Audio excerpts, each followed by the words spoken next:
Open the August the 18th, 2020 meeting. We'll have the call. Let's see, I'm going to do the invocation. The Pledge of Allegiance will be by Commissioner Firster, and then we'll have the roll call. Please stand. Our Father, we come to you tonight to ask you to watch over us as we go about our city business, to watch over our citizens during this COVID-19, and ask them as we watch over our first responders and all the people that work towards making us a safe, livable nation. Amen. I pledge allegiance to the flag of the United States of America, and to the republic for which it stands, one nation, under God, indivisible, with liberty and justice for all. Commissioner Brunson? Here. Commissioner Wilson? Present. Mayor Johnson? Here. Commissioner Firstner? Here. Commissioner Oliver? Here. All right. The proclamation one I already taken care of. People left, so it was for the West Orange Healthy Selfie Day. They took some pictures and left. All right, we have a 5-minute financial presentation by Don Sproat with Robert Half. Come on up to the...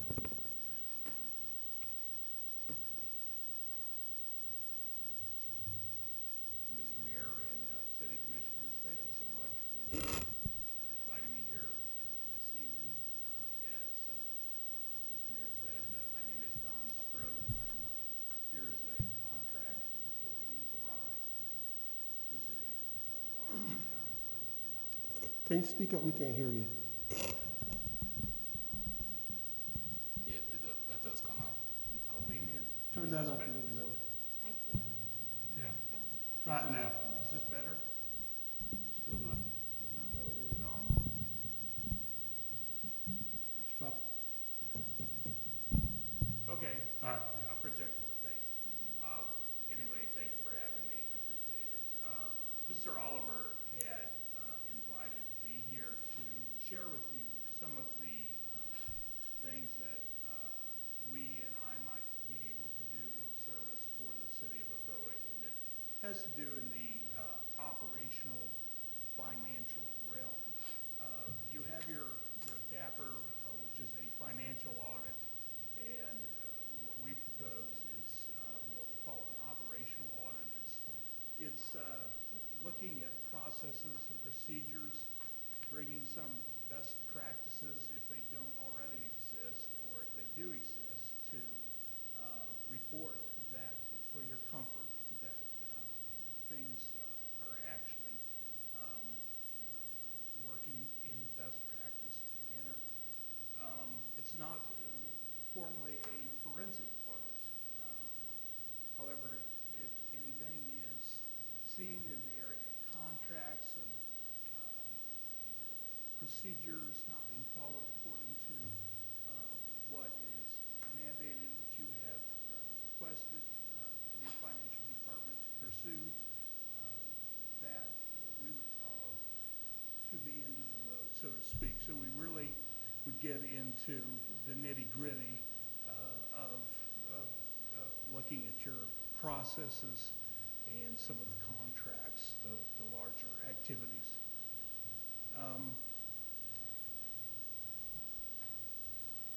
This is a process that we imagine would take less than 3 months, although you might consider a 3-month funding of the enterprise.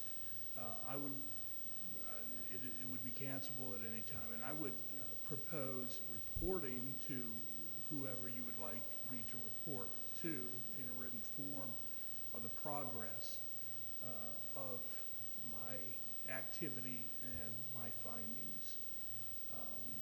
The purpose, again, is to provide comfort, to provide efficiencies where some can be gained.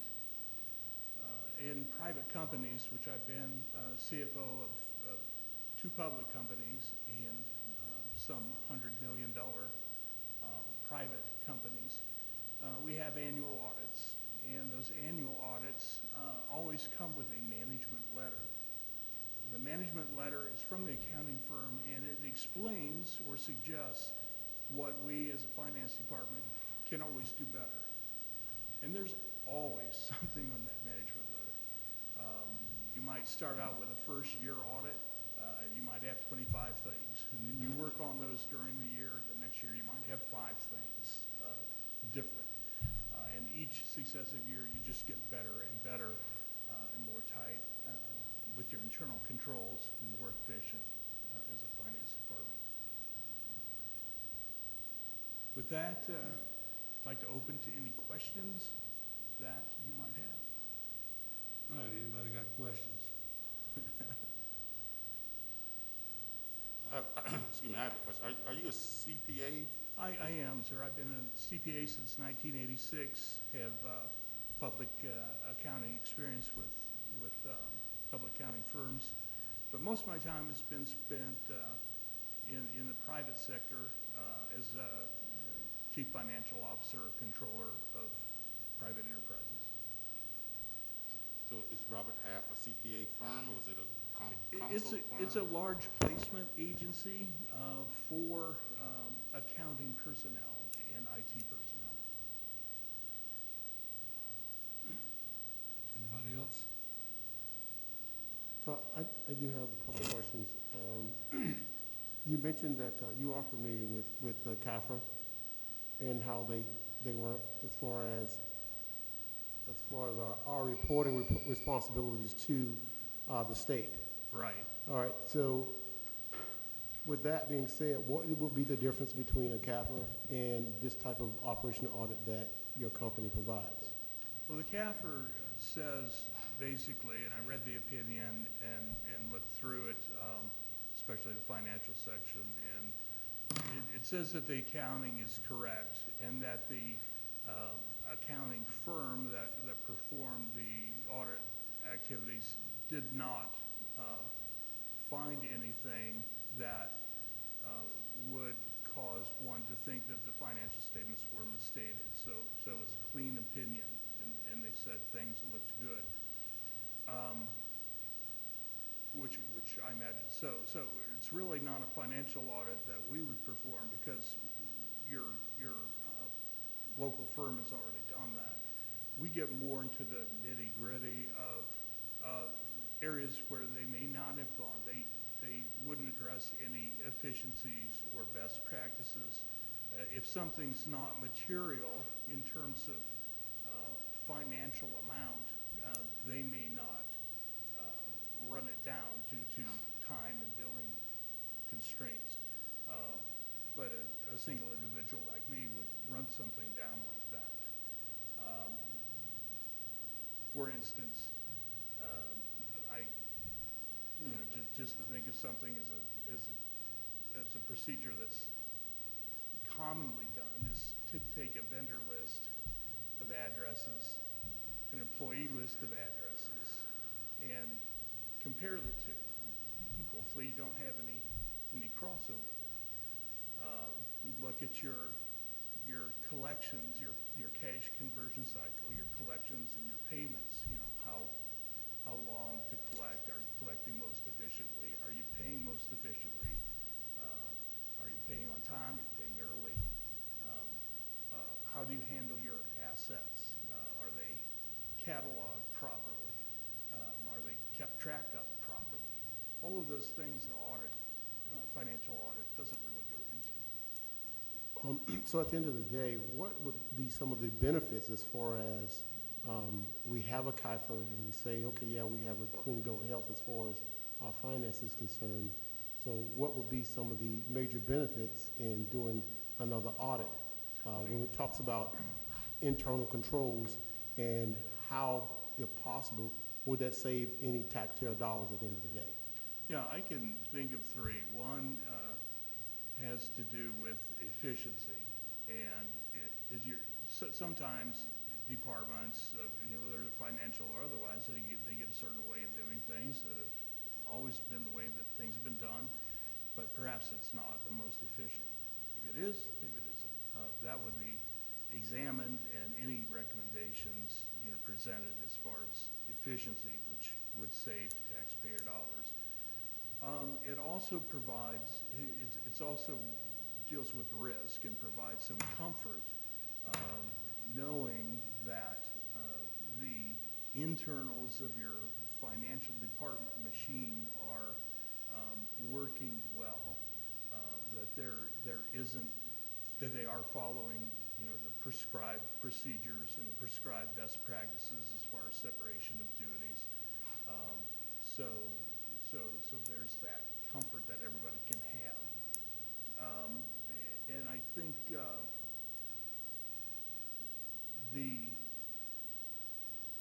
really it's the operational effectiveness that is the biggest savings. It's hard to imagine what that dollar savings for the taxpayer might be, but I can estimate that according to recommendations as I'm getting into things, and in a biweekly report is listing a recommendation, what I found, why I suggest a change, what that net savings to the city of Ocoee would be. Okay. That's all the questions I have.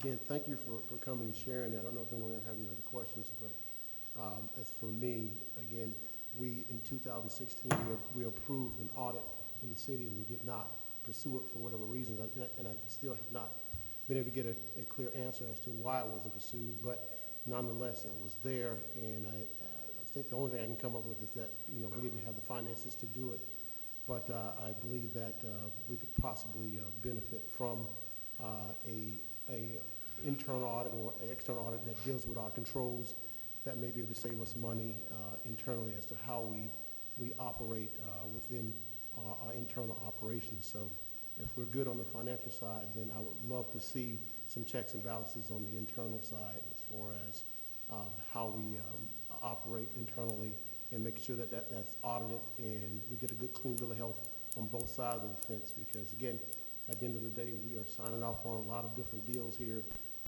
We have multi-million-dollar deals come across that we're stamping, and I think it would be a great idea to have just to have that sense of gratitude that we're okay for our citizens, to let them know that, yeah, we're fine. We're fine financially, we're fine operational, and at the end of the day, I want to make sure that we can save some taxpayer dollars by doing these type of things. So, again, thanks for the presentation. And Thank you. yeah, absolutely. Thank you so much. Thank you. Thank you. All right. Staff reports. Nothing at this time, Mayor. All right, comments from commissioners. Commissioner Ferstner. Not this time. Commissioner Wilson. Not at this time, but I do want to mention that I would like to pull item number 3 on the consent agenda discussion. Let's wait till we get through the comments. I know, but I just want to throw that in now. Commissioner Brinson. Nothing at this time. Commissioner Oliver. Nothing at this time. All right. I'm going to read this comment announcement. All interested parties are invited to be heard during the public comments and public hearing portion of the meeting. Due to the current state of emergency regarding COVID-19, City Hall is closed to the public. However, the city requests the public to call or email comments and or questions to 407-554-7118 or citizens@ocoee.org. The city staff will be standing by to ensure that your comments or questions come before the city commission during the meeting. All right, the announcements. The tentative budget public hearing is Wednesday, September the 9th at 6 p.m. and the final budget public hearing is Wednesday, September the 23rd at 6 p.m. Both meetings will be broadcasted live on Spectrum Channel 493 with a live stream on the city's website at ocoee.org, and all interested parties are invited to be heard during the public comments and public hearings portion of that meeting. All right. Anybody for public comments? Melody? Anybody online? We don't have any emails or any phone calls, and the 2 comments that the attorney has, one is for an item, and the other will be heard at the end. So we're good for right now. All right. Okay, we're down to the consent agenda. Item 3, we need to pull it off and discuss it, Yes, please. all right? I need a motion for the rest. I'll make a motion. I want to pull item, I'm sorry, I'm going to pull item 4. I'll make the motion. Sorry, did I take this off? I'll make the motion to approve the consent agenda, removing item number 3 and number 4, correct? Yeah. That's a motion made. Do I hear a second? Second. Seconded by Commissioner First. All in favor of that, say aye. Aye. All opposed? Motion carries unanimously. All right, number 3.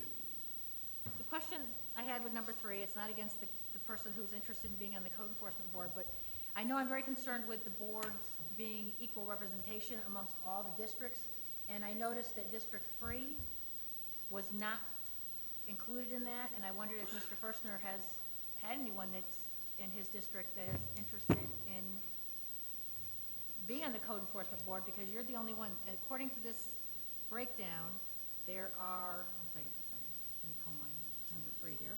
If it wants to go. There are 3 members from, there's 2 from District 1, 1 from District 2, 2 from District 4, and this would be the 3rd person from number 4. So I was just looking for representation from all the districts, that's why I was bringing it up. The last couple of members that have left the board from District 3, unfortunately. I don't have any new ones to recommend. I haven't spoke with anyone that showed any interest in serving on the board, so traditionally it's been pretty hard to find people down in District 3 to serve. Okay. That's Well, we could. That's the only question I had. I just do like equal representation from all the boards, especially on a code enforcement board, because you are, sorry, just keep getting hooked up. You are, it does affect the whole city, Well, I know. so that was my concern. Yeah, I kind of like it where you spread it out anyway, because it should be just like on planning and zoning board, and the rest of them where it kind of spreads out over the city. But I think if we put it out on our TV channel, put out for some people to get on that, maybe we could pick up somebody. Well, that's the only thing I was thinking of. This candidate seems like an excellent candidate. It's just, again, the only thing I was concerned regarding representation in the complete city.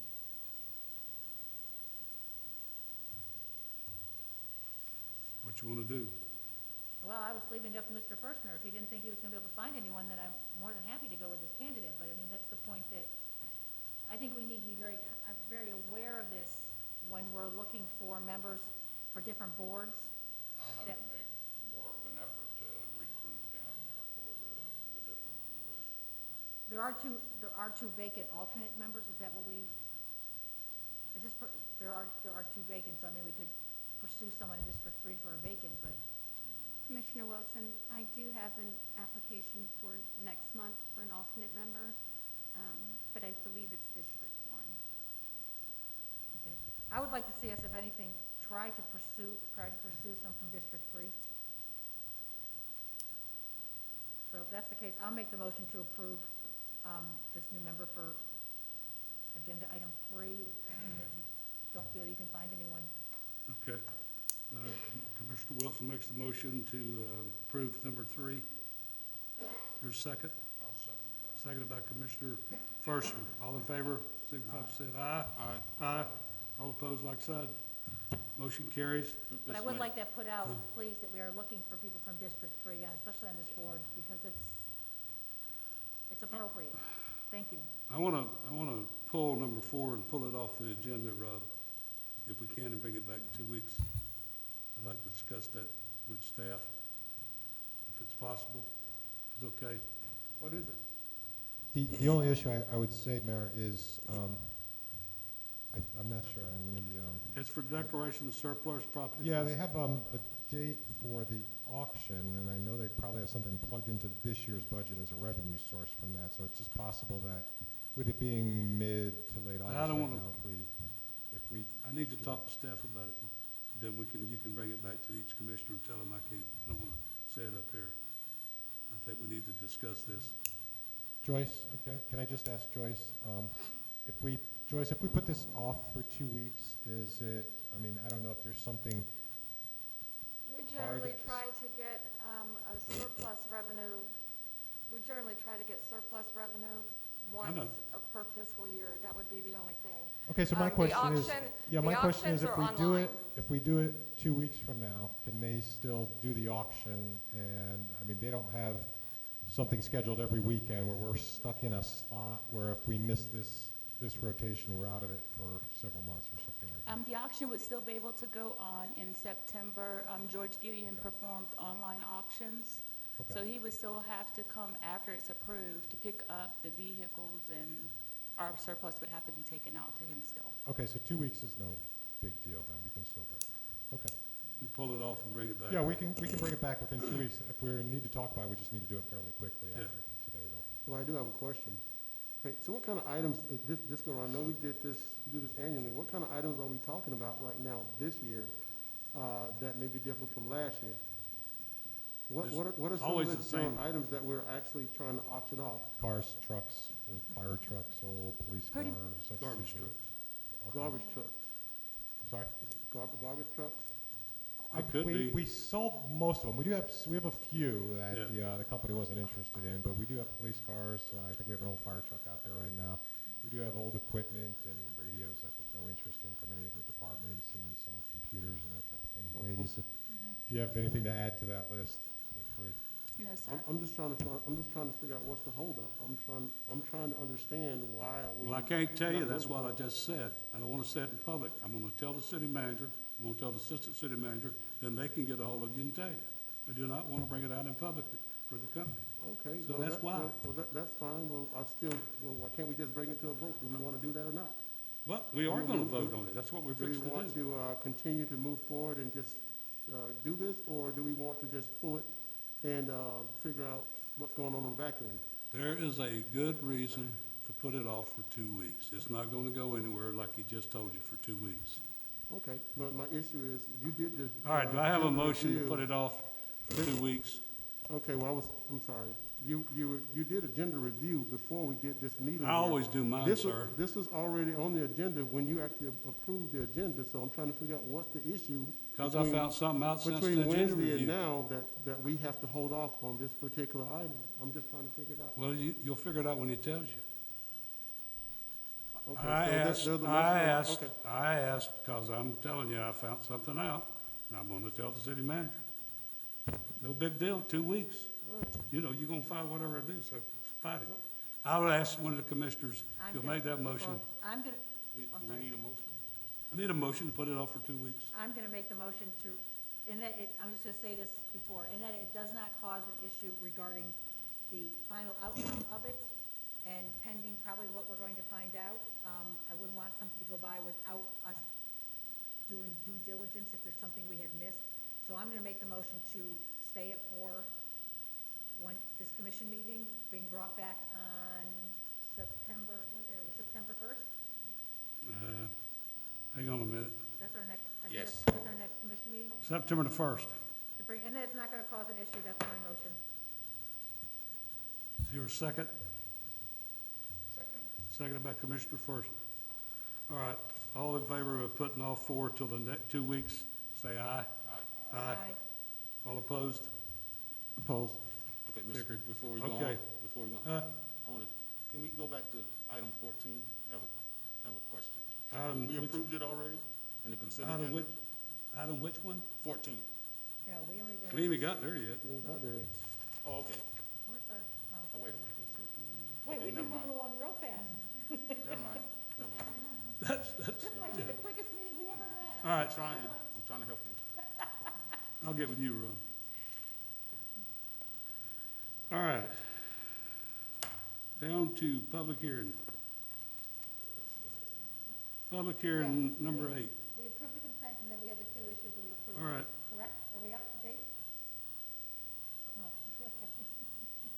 All right, public hearing to adopt the annual code enforcement abatement, special assessment resolution, and certification of non-ad valorem assessment tax roll for abatement, cost recovery for fiscal year 2020, 2021. Support Service Director Butler. Yes, sir, thank you. We had 8 items, 8 properties that we initially added to the list. Sending out notices of this meeting led to 2 of those property owners paying their bills. So it leaves us with 6. It's about $3,100 that we would try to collect through the property tax special assessment for those 6 properties, ranging from about $320 to $775. We sent out notices to all the property owners. That's what prompted 2 of them to pay, and arranged this public hearing for any of the remaining 6 to voice their concerns. Al, you want to just explain what those are? They're not fines, they're actually... No, these are abatements. This is where the city actually spent money, usually to mow the grass, clean up yards. Sometimes we'll repair fences, we'll put a cover on a swimming pool, those types of things. We give them 30 days. Initially, we send them out, say, this is a problem we've identified. They have 15 days to fix it themselves.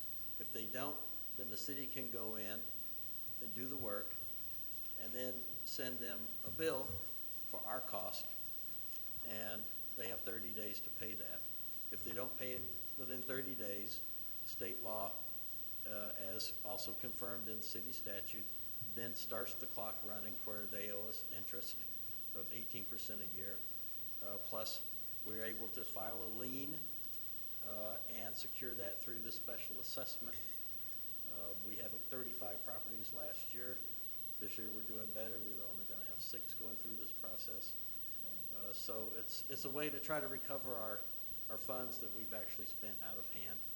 So it includes interest, it includes administrative fees for filing a lien and filing a release of lien once we get the money through the tax process. All right, we'll open the, where's the city lawyer? We need to open the public hearing. You got anything to read? I do. Okay. Read that, and then we'll open the public Okay. hearing. This is a resolution of the City of Ocoee, Florida, City Commission relating to the collection of unpaid liens from code enforcement abatement actions throughout the City of Ocoee, stating the purpose of such efforts, providing definitions, endorsing the uniform method of assessing abatement costs against assessed properties located within the City of Ocoee, approving the non-ad valorem assessment roll for fiscal year 2021, providing for severability, and providing an effective date.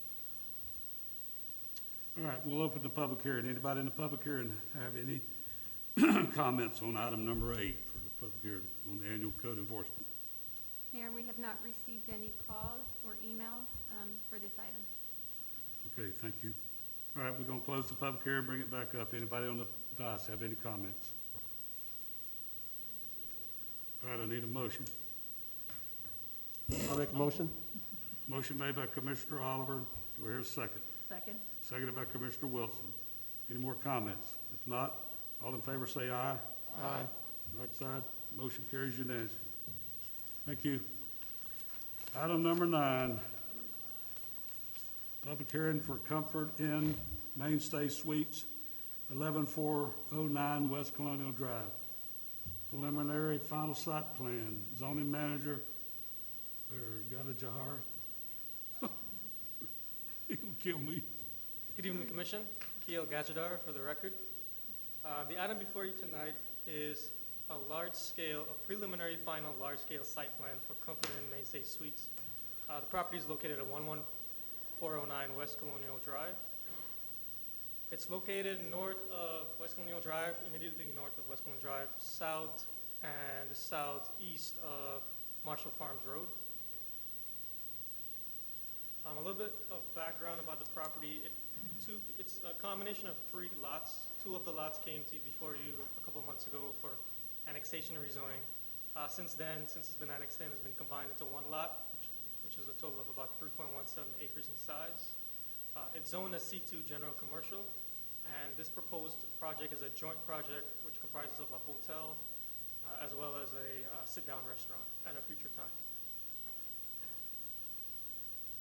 This is an aerial view of the parcel. To the north, you can see it's vacant with a lot of vegetation. Part of the property is located within the conservation area and wetlands. It's directly next to the 5 5-story storage building to the west. The surrounding zoning is C3, which is our general commercial. The property is zoned as C2, which is our community commercial. It's consistent with the surrounding zoning. We kept it at C2 because the parcel that was already within the city was C2 zoning, so we saw no need to have to zone it to C3. And there's some industrial to the northwest there. Sorry, northeast. It's also consistent with our surrounding future land use plan. Most of the area is commercial. You can see in the green, some of it is the conservation, like I mentioned, and then there's the industrial to the north. In front of you is the proposed site plan. So there's a few things to pay attention to.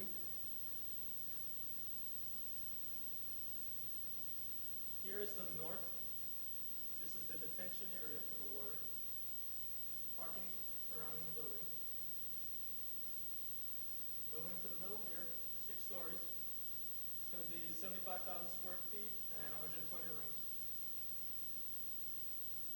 To the south of the property is the proposed sit-down restaurant that will come in a later time. The ingress-egress off of West Colonial Drive. The ingress-egress off of Marshall Farms Road here.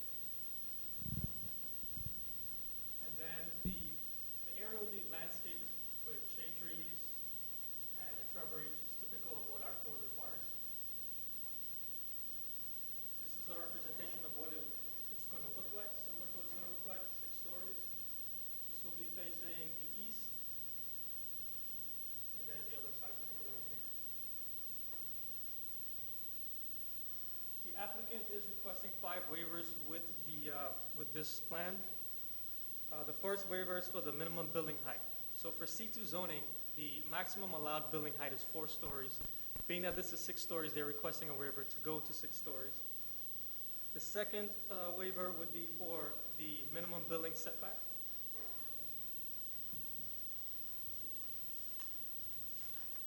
The building setback off of West Colonial Drive requires 50 feet. The hotel more than meets that, but the waiver is requesting 20 feet from West Colonial Drive for the sit-down restaurant. We believe that this will also create a more urban environment, which will be similar to a lot of the trend that's coming in, such as the target area 1 in CRA off of McGuire and 50. So a lot of those buildings are going to eventually become closer to the street. The third waiver is for the minimum parking space requirements.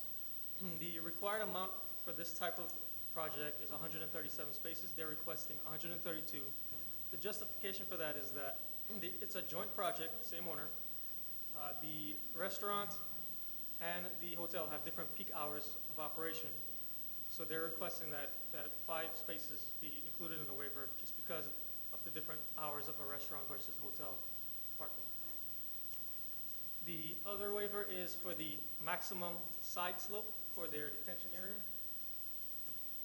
Really, the waiver will just be for this area here. So the city code requires that a 4-to-1 slope. For every 5 feet, it goes down 1 feet. So to the north, because the wetland is located to the northwest, to not infringe as much upon the wetland, they have a 3-to-1 slope. It will be fenced because that's a requirement for a slope that does not meet the 5-to-1 ratio, but they're requesting that waiver as well. And lastly, the drive aisle width. So drive aisles are required to be 24 feet wide if the parking space is 9 by 20. We allow a 22-foot parking drive aisle if the parking space is 9 by 20. But in this situation, due to the nature of the width of the lot, you see it's a little bit skinnier towards the south. They're simply asking for a 22-foot drive aisle in this area for parking here, which we do allow when it's a 9 by 20 drive aisle.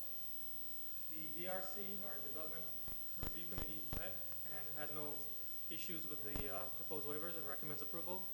Planning and Zoning Commission also met and they had no objections, and staff also has no objections, recommends approval with the waivers. And with that, I'll take any questions, and the applicant is here as well.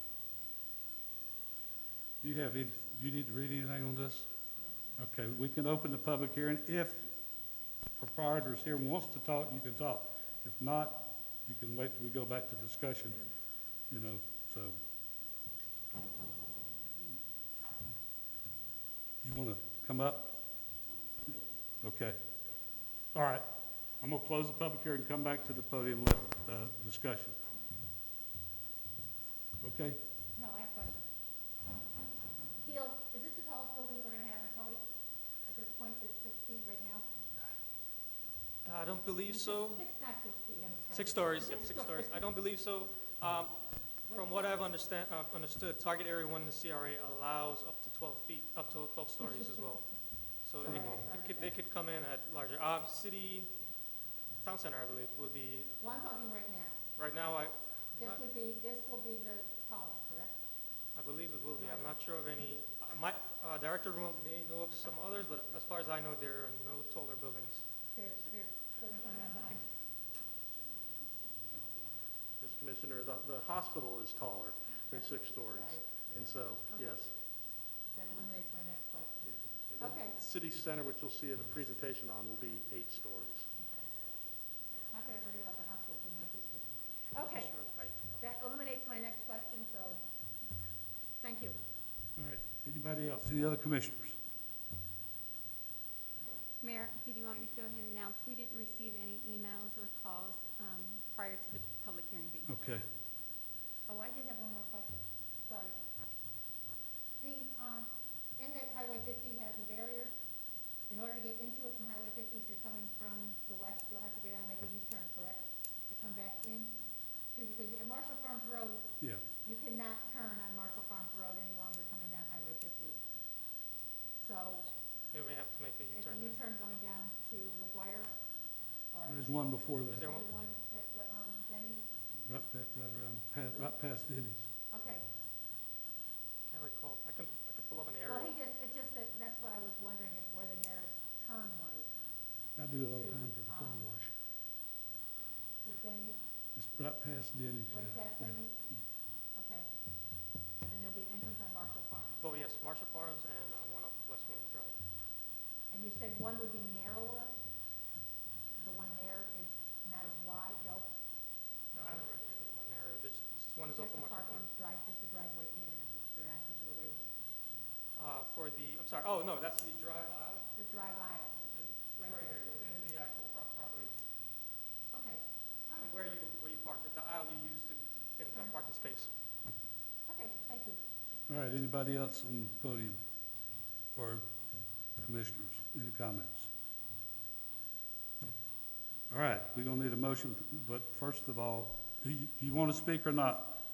I'll open the public hearing back up. If you want to speak, you can. If you don't want to, you don't have to. Okay. What I need to, I'll be abstaining from this vote.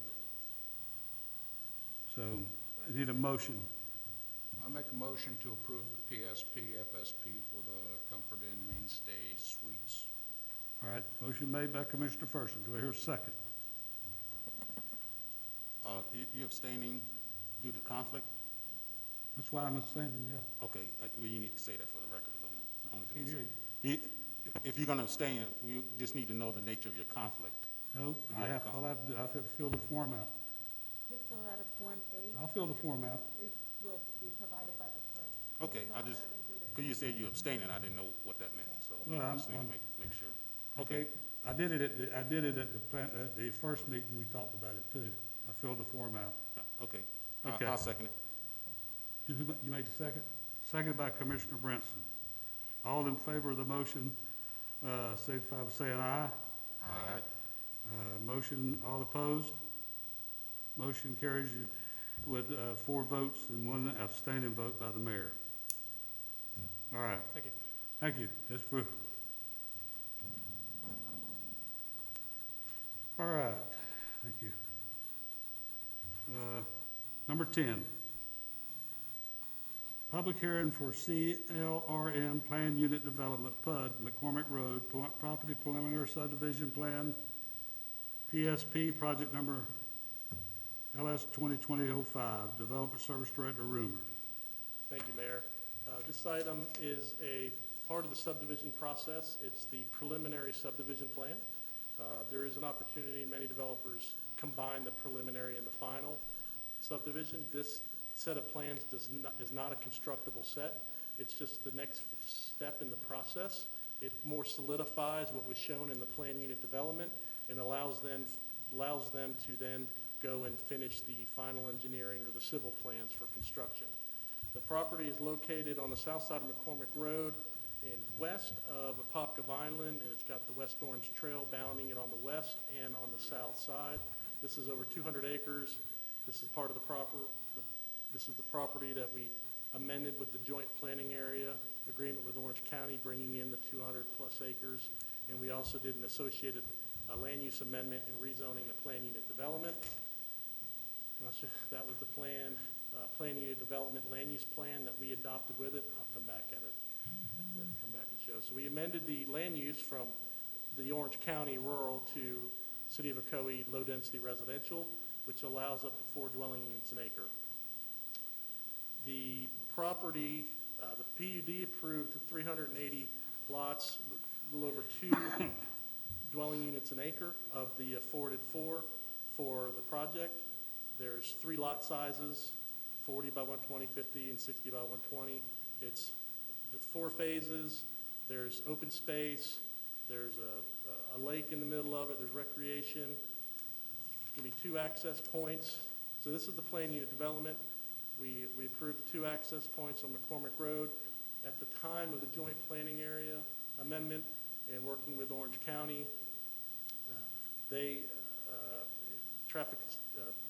asked for and got a commitment from the applicant to fund 50% of a future signal at McCormick Road and Apopka Vineland. And then also there's a planned segment connection to the West Orange Trail that runs on the east side of the property to dedicate 30 foot of the 1,000 or so feet of property for a future trail extension along the front boundary along the right-of-way. So now they're coming in, the preliminary subdivision plan is the public hearing process part of our subdivision processes, and they're coming in to more firmly set up the lots, location of stormwater, location amenities. These are the different lot matrix. The subdivision is as it was done in the plan unit development PUD land use plan. And as part of the kind of commitment to Orange County for the rural settlement area, there's a large area of undisturbed trees along McCormick Road, along Apopka Vineland. The subdivision has 377 lots. They didn't achieve the full maximum number of lots. It's got a number of recreational areas which are in green. This is the existing lake in the middle. There's stormwater tracks. They've got the 30-foot dedication. They're working with Orange County on the title work and sketch and description to give that 30 feet to for the future Orange County trails. The next step of the process is as I said, the civil plans. That will come as a consent agenda on the City Commission. And with this preliminary subdivision plan, they are right here. They have their house models. This information is in your packet. So we have detached single-family homes, 377 units. It's this is a cluster plan. You keep a lot of open space. You cluster the lots. The home builder is here if you have any questions. With that, we entertain a motion. We recommend approval of this preliminary subdivision plan for CLRN. You have to read anything? At Mayor, the there's time no you opened ordinance. the public hearing, I have a comment. All right, I'm going to open the public hearing. Okay. Yes, Mr. Mayor, we did receive an email from a neighbor, Jean Sweezy. She contacted the city Monday evening, and we responded to her to get her call-in information so we could reach out to her during this public comment period, but we have not heard back from her. I don't recall that name when we did the annexation. So we don't know if she. I don't know what her issue is. She didn't state her issue. No. She said she wanted to register to speak, and then we weren't able to finalize that process. I sent an email to get her contact information, haven't heard back from her. And just wanted to state, we have not received any additional emails or any phone calls currently with regards to this project. All right. You through? Yes, sir. Anybody in the public hearing want to make any comments on item 10, CLRM? All right, close the public hearing, bring it back to the podium. Anybody? One moment, Mayor. She's on the phone now. Back it up, open the public hearing again. Good. Back up. Okay.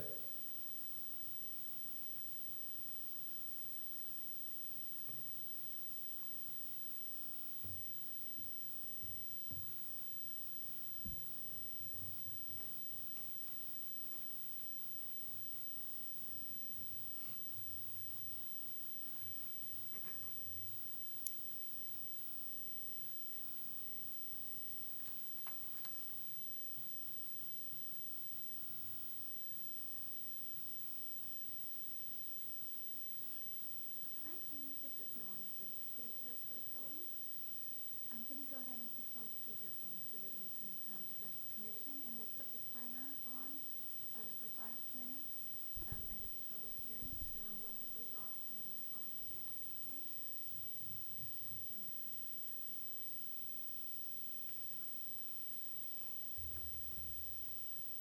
Okay, Jean, you're on the line now. Okay. Okay, can you hear me? Yes. Okay, sorry, I can't hear. Let me turn up my speaker. Okay.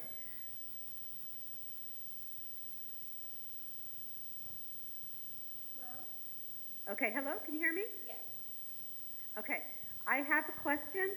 I'm the 5-acre property that's right in the corner of McCormick. There's, oh, okay. Okay. All right, everybody? Okay, here I am.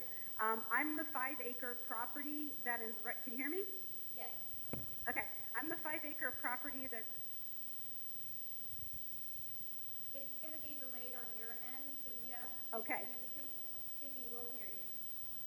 Okay, I'm sorry, I'm getting confused because I hear myself speaking. So, okay, I'm the 5-acre property. There's 2 5 acres that's right on the corner that the property goes around. It's in the right-hand corner.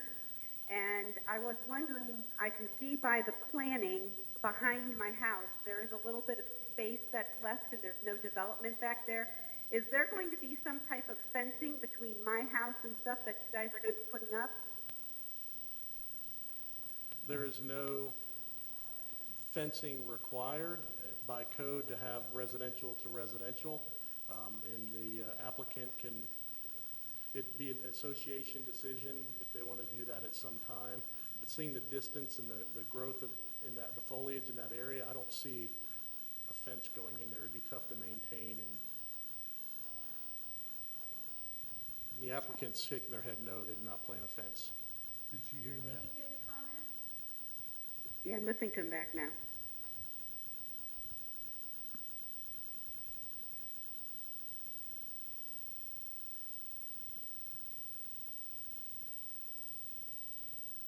Do you have any additional questions? I just want to know if they're going to, okay. I just want to know if they're leaving, how much space was behind. I couldn't remember how much space was behind, if they're leaving it just as the trees that are already there and not clearing anything.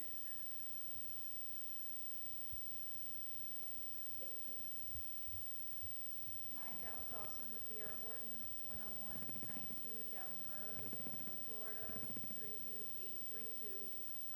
We are not proposing any fencing on the perimeter where it abuts your property. We're trying to leave as much natural area as possible. And if we wanted to put in a fence, that would require us to go in there and actually take down trees in order to have the fence be stable, and that's not our plan. We would like to keep as much natural as possible. If you kind of do a thumb measurement with the lots, you're 250 feet away from the nearest lot to that edge of her 5 acres. So it's a pretty good distance. That entire open space area is over 19 acres in size.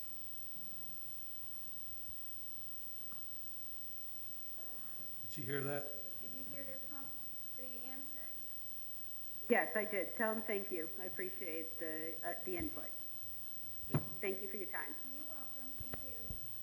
Bye-bye. Thank you very much. All right. Mayor, we'll scale it out, and I'll email her the actual All right, distances. I'm gonna close the public hearing again and bring it back. Anybody up on the podium? I got a couple of questions. On the, I know that there's a cost share with Orange County for light at McCormick and Apopka Vineland. Have we done a study, or is there a study done for the other side on Ocoee, Apopka, and McCormick? Yes, we did 2 transportation studies on this project. The one from 2018-19, when they first were looking to annex in as part of the PUD process, and then they updated that study just in July. And their traffic engineer is here, consultant, but we had an updated one in July as well. The traffic impacts are still at Apopka Vineland and McCormick Road, Apopka Vineland, Claircona, Ocoee, as if you call them impacts. Those were the only issues that came up. Okay, and I say that also because there's going to be 250 homes or so included?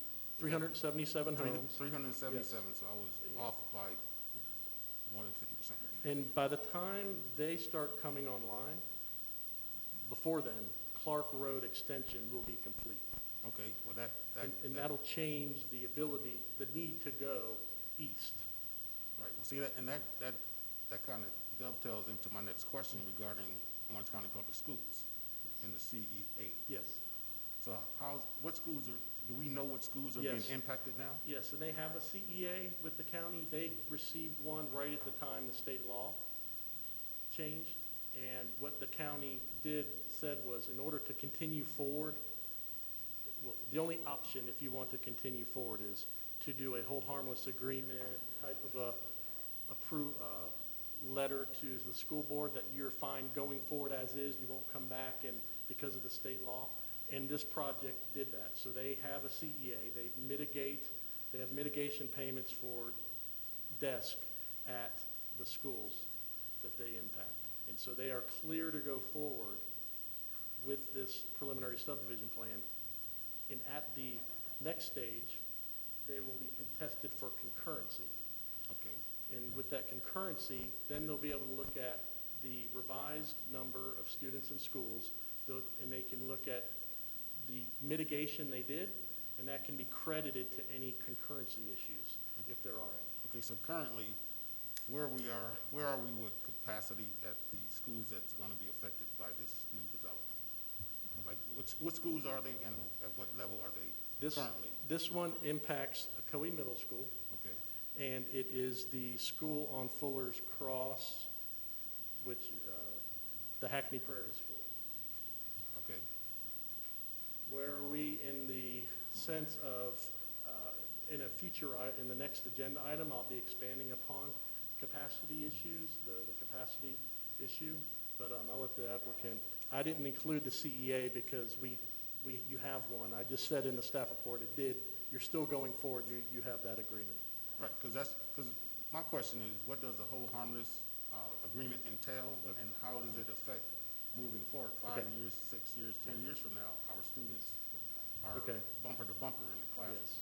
At the time, do you recall how many desks you needed to mitigate? I don't recall, and just to clarify, and expound on what you said about Can you get closer to the mic?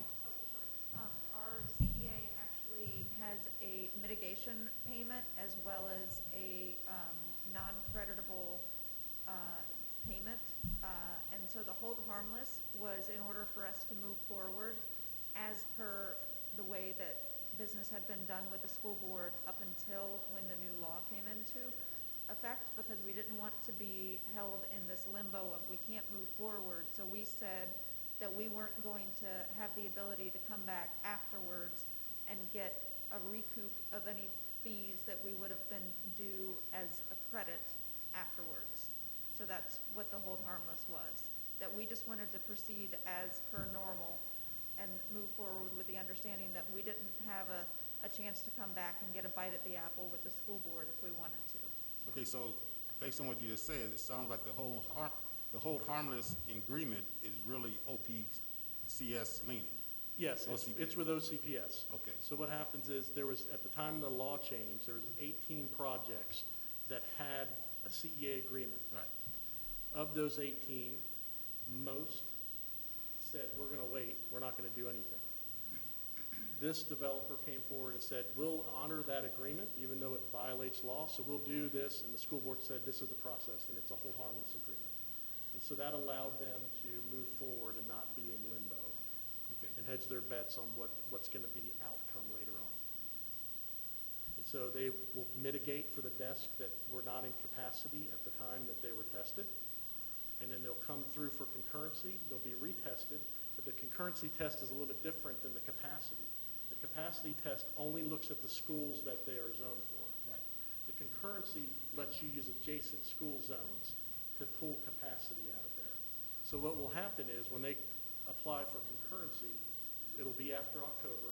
October is when the school board does their new count, sort of the rear engine, the C count, and they'll test based off of that count. If there's an issue, they may still have concurrency issues, but then they look at this mitigation and how that mitigation helps them overcome that. Typically, the concurrency issues are a prepayment of impact fees, dividing it up into thirds or fourths at a time. So, okay. Thank you. Go ahead. Am I hearing you say Apopka Vineland instead of Claricone Ocoee? And I keep hearing Apopka Vineland. Apopka Vineland's on the east side. That is the road that has transportation Apopka issues. Vineland. Apopka Vineland, yes. Point to it for me, I'm sorry. Apopka Vineland is right here. This is Claricone Ocoee, running east-west on the south side. Apopka Vineland is on the east side, and it has the trail running right beside it. Okay, I get it. And then you have McCormick Road, yes. Thank you. Remember, this is boundaries we were able to get way up there. We never envisioned this. Well, I have a couple questions. So there is slated to be 377 single-family homes, and you mentioned it was going to be in phases. So you mentioned, was it 4 phases? Yes, there's the bulk of the infrastructure, and it's sort of their selling phase, how they, not sell, you might want to answer that. It's 4 phases, but they may come in with phase 1 and 2. It's just how the market, they don't want to say they're all coming in 377 with the first final, what we call the civil engineering plan. What you're most likely going to see with their civil is all the infrastructure, this area, these more southern lots, not in on the plan. They're not going to grade each lot and create it. They're going to do a phasing of lots first. What is the average amount of homes that is slated per phase? Per phase.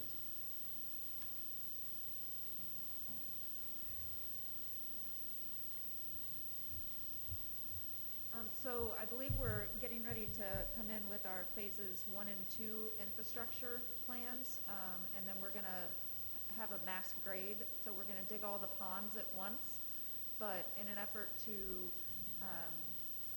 mitigate cash flow, we're only doing the infrastructure. So your sewer, your water pipes, all that, your paving, we're going to delay that until we have sales.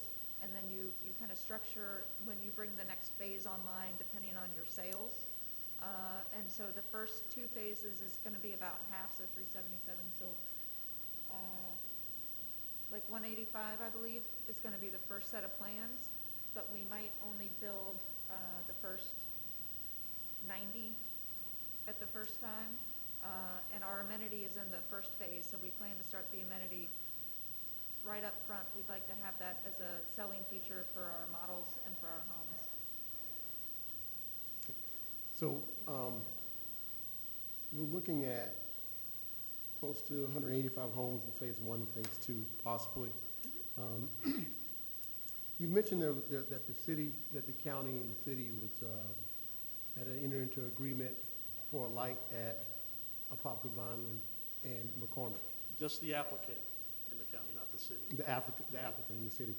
Do you have any date as to when that light will be installed around phase 1 and 2, based on when you plan on getting up phase 1 and 2, and when that light is is due to be installed. Has the county came back with any dates as to when they would be ready to roll that light out? They have not, and I believe, Mohammed, do they have to do a warrant study before? I have my traffic engineer here as well. So we have committed to put up half of the cost of a traffic signal when it is warranted. And so the county, I believe, will need to actually do a warrant study to identify when it is warranted, and at that point we would, okay, am I saying it? Ah. Is that right? All right, so in addition to that light, have they came back with anything about widening that road or making some concessions for traffic along that stretch of road going into McCormick? Because again, I was just there earlier today, and I travel that road all the time. It is a major cluster to get in and out of McCormick off of Apopka Island, especially when we talk about pre-COVID, and in post-COVID, it may be even worse.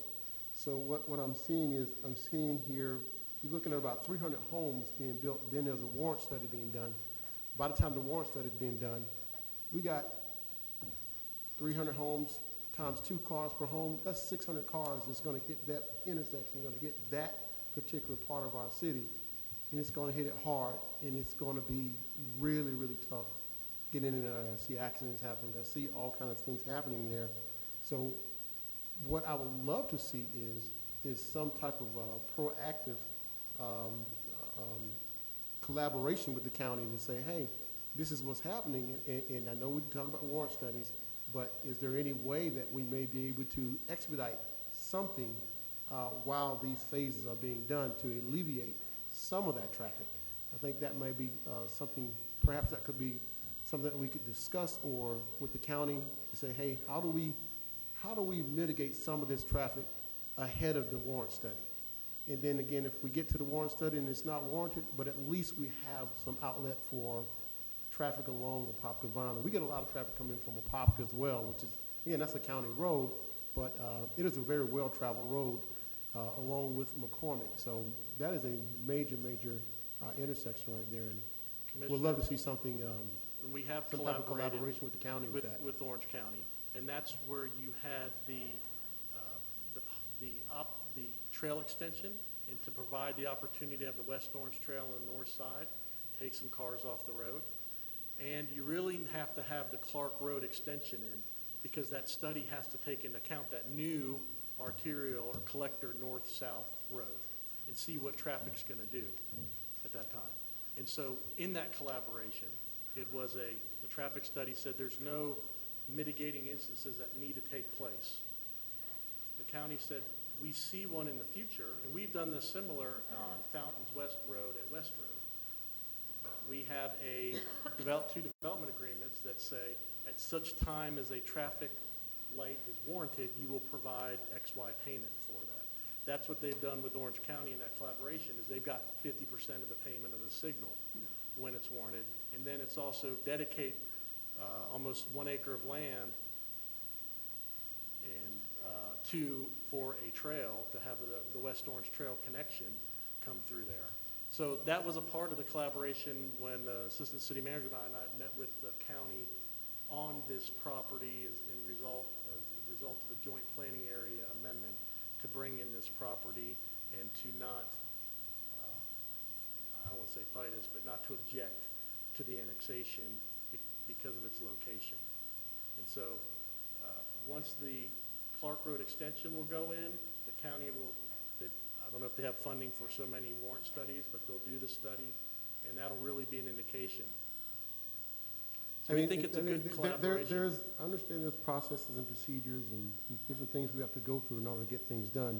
That's great, but it would be great for at least one time that when we're building these things that we would see some infrastructure ahead of these large projects. Again, when you're sitting there on that road trying to get out of there, and you try to explain this to the average citizen, they don't understand that. The only thing they understand is I'm in traffic right now. I can't get home. There's accidents happening right here. And I'm looking at it from a perspective of there's a person that drives that road. And I'm driving this road, and I see this large development going on, and now all of a sudden here's more cars coming. In my mind, I want to know, why couldn't they just have put a light here, or why couldn't they have just given me something that I can actually alleviate some of this traffic, that I can get in and out of here or get around it or something. But again, it's one of those things that this is where we are.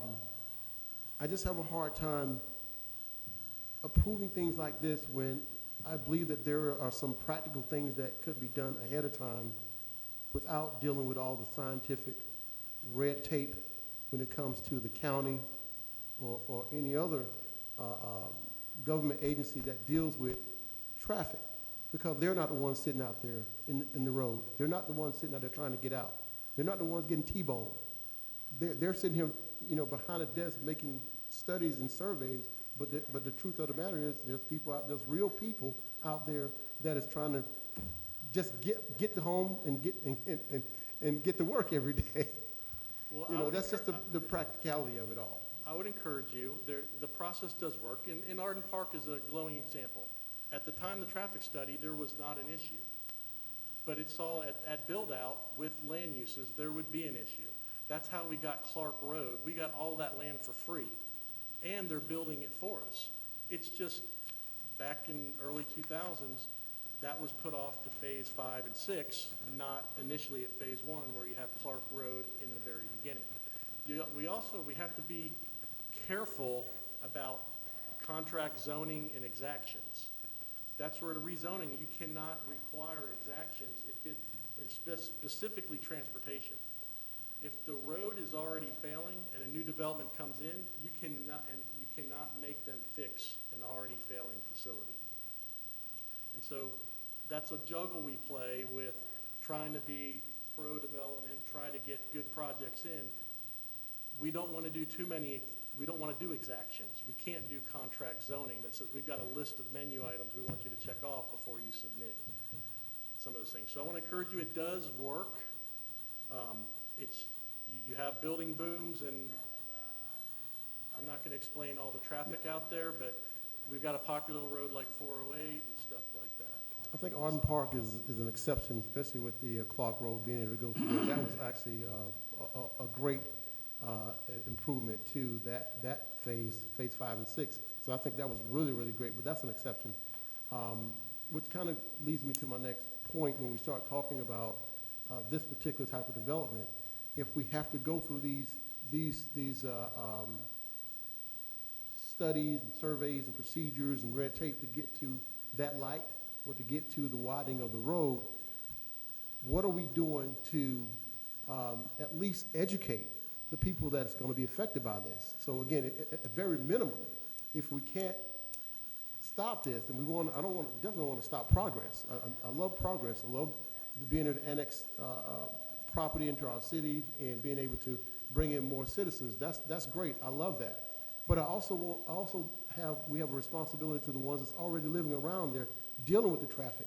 So what are we doing to be more proactive if we can't get over it, under it, or around it? What are we doing to be more proactive to say, okay, how do we educate the average citizen that's sitting in that traffic every day and having to try to understand that this is a process and it takes this, and this to happen for this light to get here, or this, and this to happen before we can widen this road with the county. So again, I'm looking for practical solutions to somewhat of a complex problem. So we talked about this, but no one presented any solutions to the traffic. So that's my problem. When you come with these large developments, and we talk about 377 homes, we talk about the PUDs, we talk about the greenlands, we talk about the wetlands. These are great things. It's okay.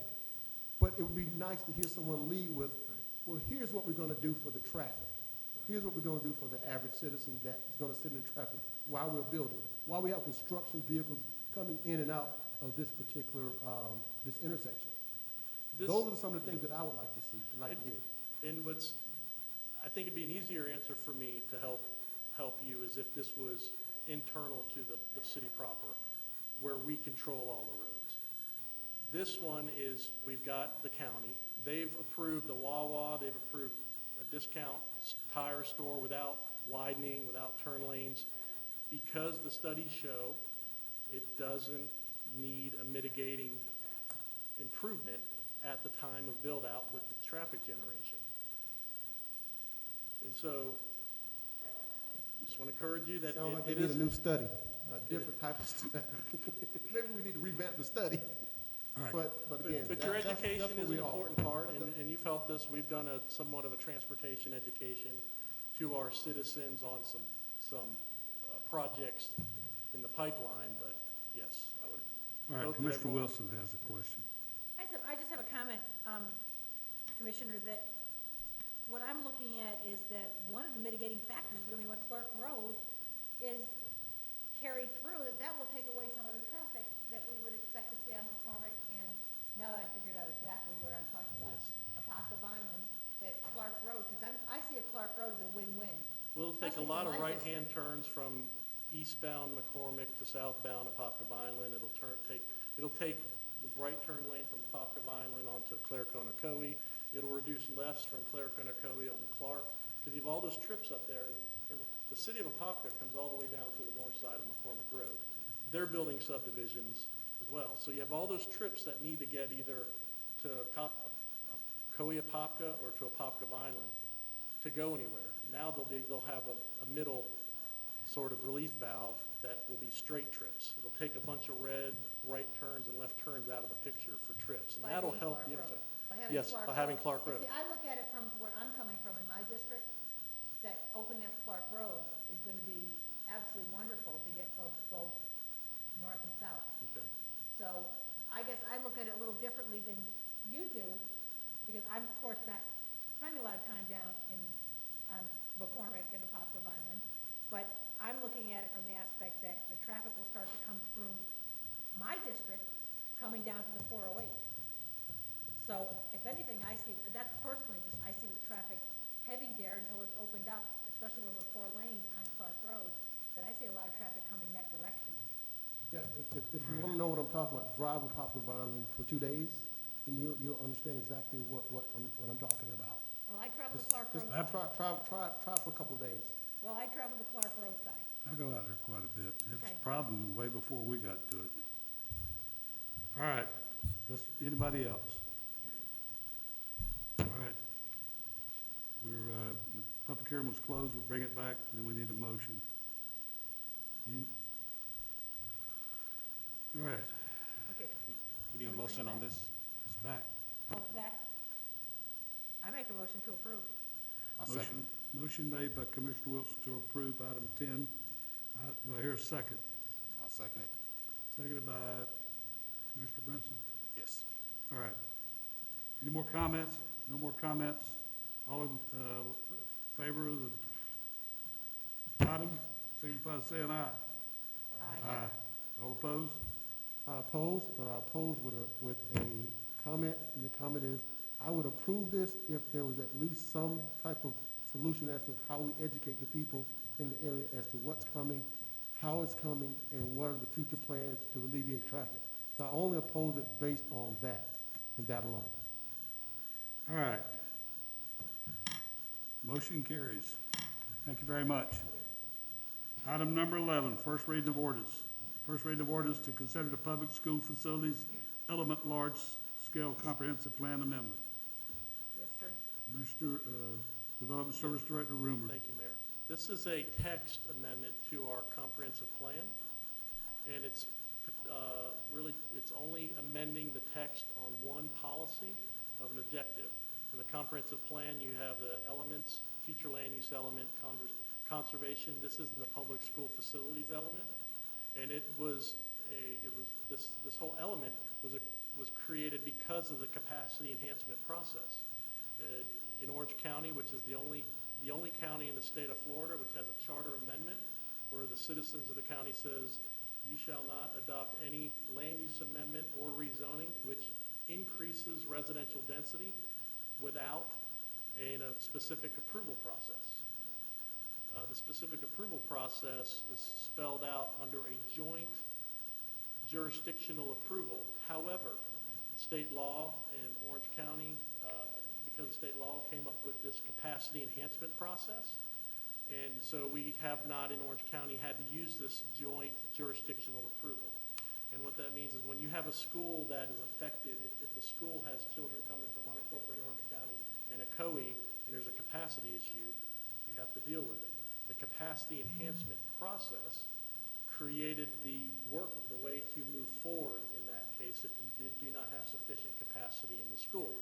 And as a result of that, all of the county and the cities adopted an element and language, and specifically our language says, the city shall not approve a developer-initiated comprehensive plan amendment or rezoning that would otherwise increase residential density on property that is not vested until such time as OCPS has determined whether sufficient capacity will exist concurrent with the development or a capacity enhancement agreement is executed that provides for the capacity to accommodate.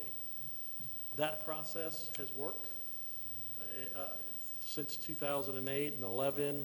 We have interlocal agreements, and in last year, that the new law was passed that says, and let me go back and say, as part of the capacity enhancement mitigation, you were given a credit to impact fees. So it's considered in a way an early impact fee. The new state law that was signed last year says you cannot request impact fee payment until building permit issuance.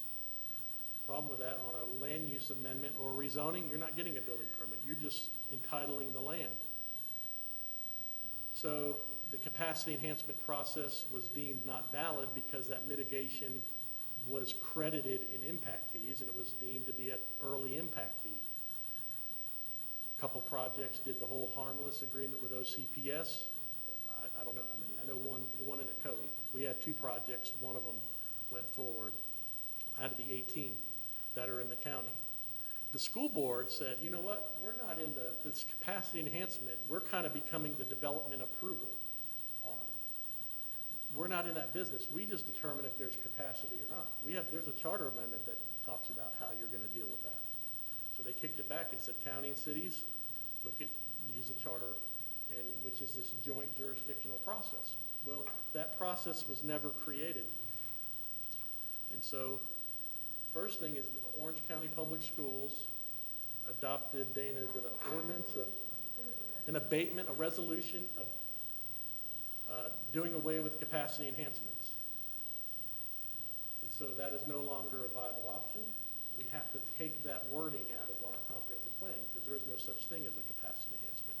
As well, in order to help projects move forward in this meantime, Orange County has abated that joint jurisdictional process for 6 months so the county and the cities can figure out what it means. You have a school that doesn't have capacity, what do? How do you overcome that? And what is overcapacity?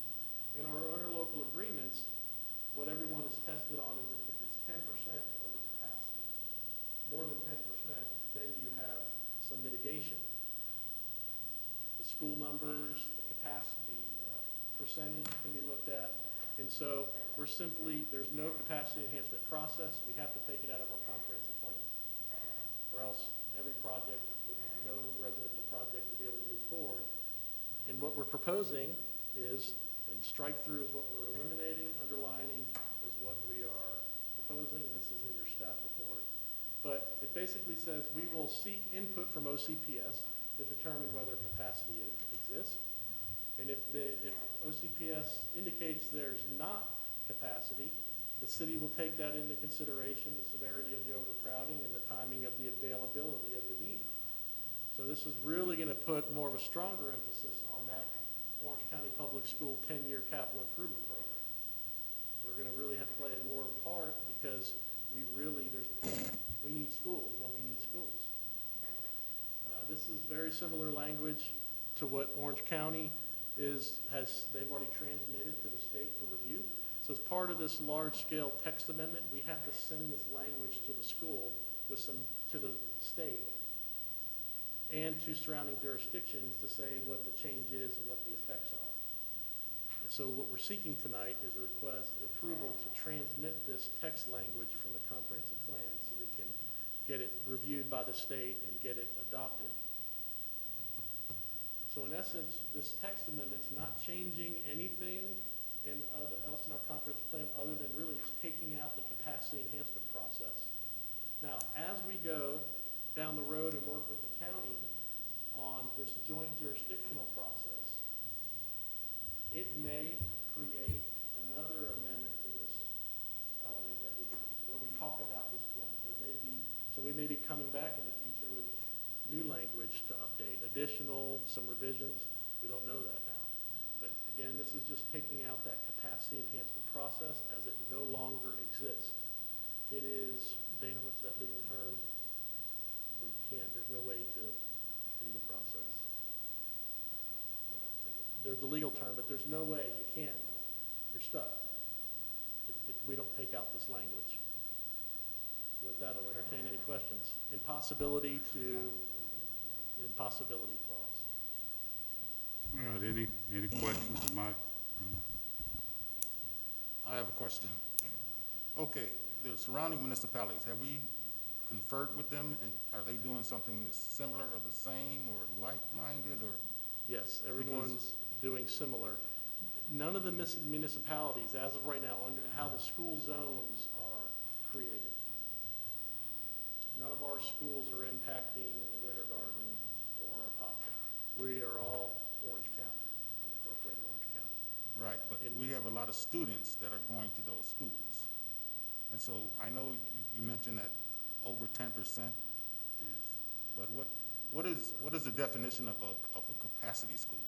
A school that's over capacity is one that's over 10% of fish. Permanent workstations in the school. So, for instance, the remodel of the Spring Lake Elementary School has a capacity of 650 students, but there's a fish number, like they can put a portable here and there. Portable is not considered adding capacity. So it may be 700 students. Once a school is, and you got to understand, it may not be physically, it's over capacity existing at 10%. It's existing enrollment numbers plus all those projects that have been given approvals and maybe paid mitigation for future desks. So it's existing students plus those that are allowed, that are committed off of future projects. So right now it's over 10%. Okay, so that's over. What is the definition of capacity? I mean, is it spaces and faces? That's what I look at. So we have 743 desks available. What is the definition of, is it 743 or is it 700 makes that school at capacity? Right. It would be 10% above that makes it at capacity? Yes. Well, they're in now I'm totally confused. Well, in Orange County Public Schools formulas, they came up with 10% as a number to say a school is not considered over capacity if there's 10% more students committed to it. Right, but that's not my question. My question is, what makes them at capacity, not over capacity? What makes them at capacity? Because this is the question I'm having. I have a lot of parents calling us saying our kids are going to schools that are not just outside of the city, but it's like on the outskirts of the county. We got folks going to West Orange High School. We got students going to a lot of places. And so some of the parents are saying, we're going to homeschool our kids. Now with this COVID, a lot of parents are doing that begrudgingly. But before it was like, okay, we have to homeschool, we have to send it to parochial school, we got to send it to charter school, we got to send it to all these various schools. I guess my question is, I want to make sure that when we make these decisions, all the municipalities are in agreement, the county is in agreement, and so later down the road, we sending kids to school that are, the first year they open this brand new school that they built, and there's 10 portables sitting outside, but they don't count in the numbers. I'm trying to wrap my mind around this formula that you guys probably didn't come up with, but it's out there somewhere. We didn't come up with it. We did and we didn't. When Senate Bill 360 was passed several years ago, when school concurrency first came into play, they left it up to school districts to help define the level of service that would be considered the threshold for a school being determined over capacity. So in this case, that level of service standard is 10% of fish capacity. Fish stands for the Florida Institute of Schoolhouses. And the definition that we use, that Winter Garden use, that all the municipalities in Orange County use, identifies those permanent workstations, and they're defined in the ordinance that we adopted collectively. Everybody did. School concurrency, as Mike stated, is something different. The school board, actually, in Orange County, was hitting a developer twice for mitigation, essentially, and when the state law was changed, they had to bring it into compliance. So this comprehensive plan text amendment doesn't take away any impact of policy on maintaining capacity in the schools. That's under control with the city of Ocoee. It changes nothing other than the fact that the capacity enhancement agreement process, which was at zoning, is no longer in play. So they've abated their charter for a period of 6 months so we can figure out how to handle that step in the process. But when you come in for a site plan or a preliminary site plan, you have to meet the test of school concurrency. And that's where, under state law, which we all adopted an ordinance and an interlocal agreement. So we're all in this together. So in that test, you look at the school that the development is zoned for. A student generation rate is applied based on the type of development it is. And that's all published in Orange County's ordinance, the interlocal agreement, et cetera. You take the number of students that you're going to generate, they're going to look at, they being the school board, will look at their database of capacity. And if you are going to be over capacity, which I believe what you were asking was what is capacity, it's 10% above the permanent fish capacity. So if it's above that, then you're allowed by law to look at the adjacent schools to see if there's capacity there. If there's not, then they are required by the school board to pay a mitigation payment to ensure that the stations are there. Now, the CEA that we're taking out of the comp plan, that was something that Mel Martinez instituted back in a time, and it's well over a decade ago, that Orange County schools were grossly underfunded and behind on everything. And it was a very radical move at the time. I was working as a consultant, and it was talked about in all the circles all around the state.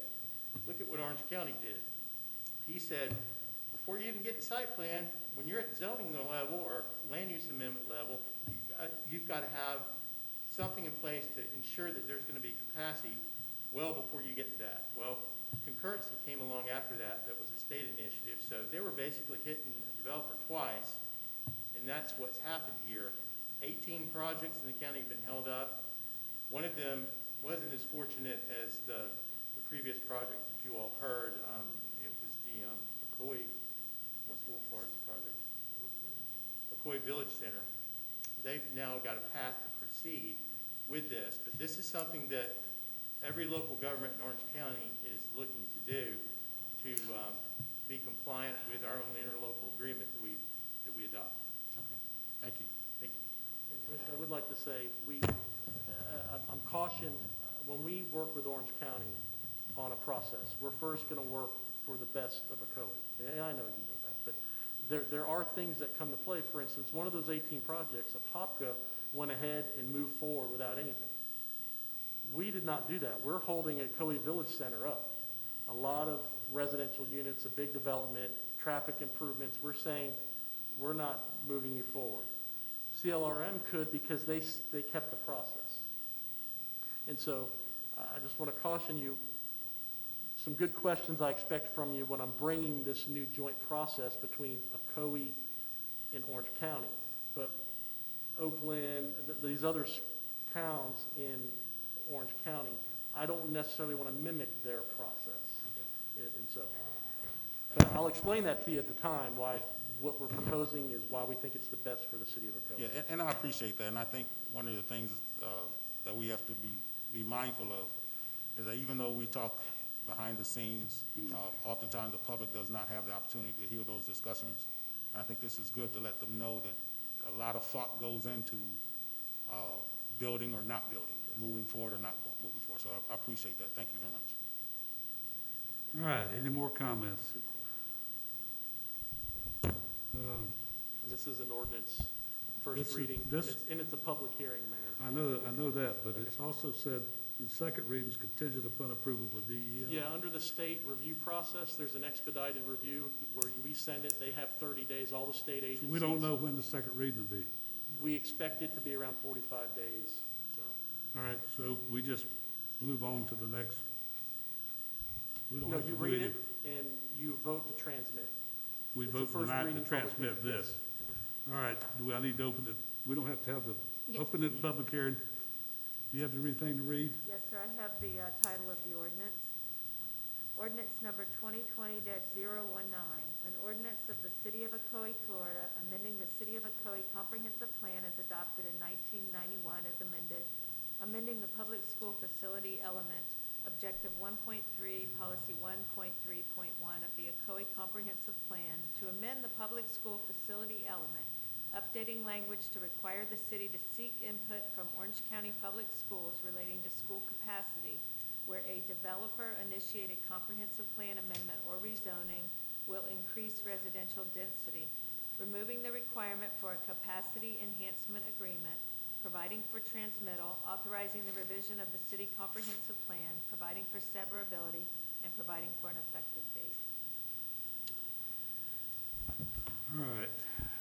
Anybody in the public have any comments? Mayor, I just want to announce we have not received any emails or calls from the public. Okay, we'll close the public hearing, bring it back to the dais room. We need a motion to transmit. Make that motion to transmit. Motion made by Commissioner Wilson. Do I hear a second? I'll second it. Seconded by Commissioner Brinson. Any more comments? All in favor say aye. Aye. All opposed? Like side. Motion carries unanimously. Thank you, Mike. Okay, item number 12. Approval of the Seventh Amendment to the Development and Economic Incentive Agreement for City Center West Orange Phase 1.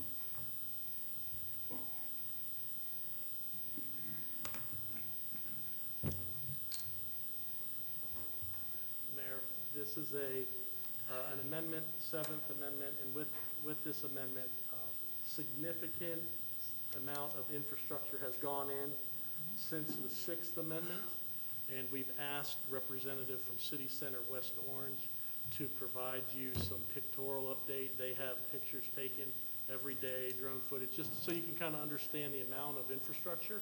They are meeting many elements of the development agreement and some of the extensions we did, and this is the biggest part. If you've been by there, you're seeing all the con spans go in. The footers for the foundation of the parking garage. The parking garage plans, civil plans, have been submitted for review. And so we just wanted to give you an overview. It's number 7 to say they're meeting the bulk of them. We just need to extend some dates, and you'll hear why from City Center themselves, and pictorially you'll understand. So this is a good thing. Really nice infrastructure out there that the city's getting as part of this development and to create future urban development. So and with that, John Alm with City Center West Orange is going to give you a brief overview.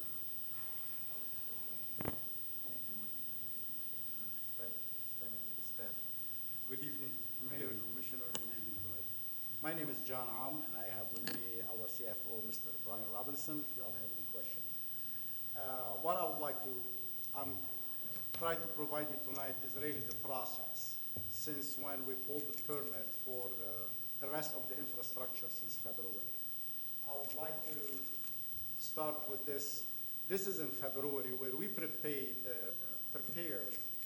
A and B side. I want to call A and B and C through J. They are 2 pads for our proposed buildings.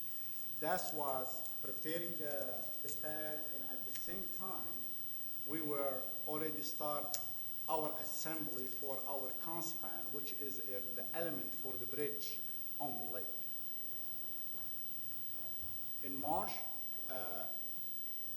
as you see, more assemblies going on, and we started our stone columns. The stone columns, as I mentioned before to you, is really to improve the soil so it can hold the load of the building after when the building is complete. April, as you see, the assembly of the conspan has been completed and moved close to the lake. We started preparing the area around the lake to be able to receive those conspan, and at the same time, we're still working on our stone columns. May will provide you on pad A and B all these foundation for the garage. Some of it already poured, some of it being prepared. Our stone column has moved to C through J while we're doing the columns over here, and we're still working on the lake aspect of it. In June, as you see, the progress still going on for all the infrastructure on the lake, and you see our island has been built. The island has been built, and portion of the conspan has been installed in place. At the same time, where we still have C through J stone column going on, and the concrete going into the ground, and A and B building. Now, you see the completion of the foundation in A and B building and C through J going on, and this is just to show you what we did on the both building pads, and we're still continuing the work on the lake aspect.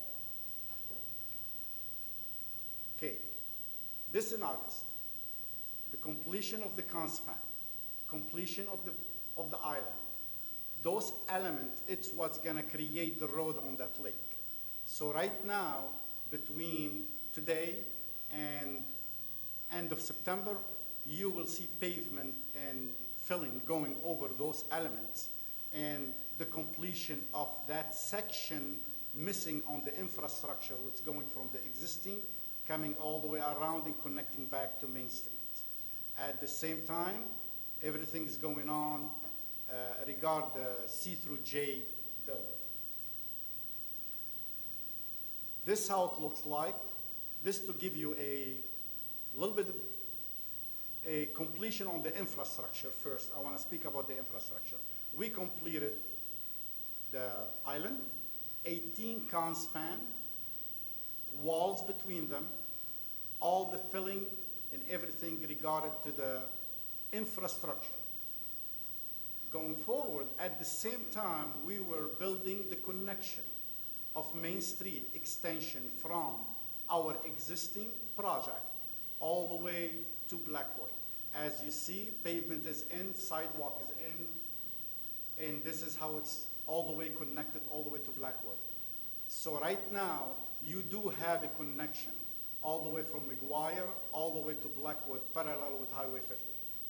So we have met the requirement, and we're still working as we go.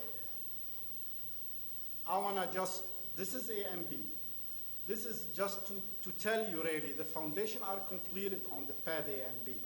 We installed 760 stone columns, totaling approximately 3 miles worth of columns in the ground. We placed 1,424 cubic yards of concrete on that pad. That complete right now the foundation for the parking, so it will receive the parking garage vertically when we're ready to construct. C through J, this is the second pad, the big pad actually. We have installed 820 stone columns, totaling about under a little bit of 5 miles worth of columns in the ground from a total of 1,850 stone columns. So we're almost halfway, or about 45% of the stone columns. The first pour was today at 2 a.m.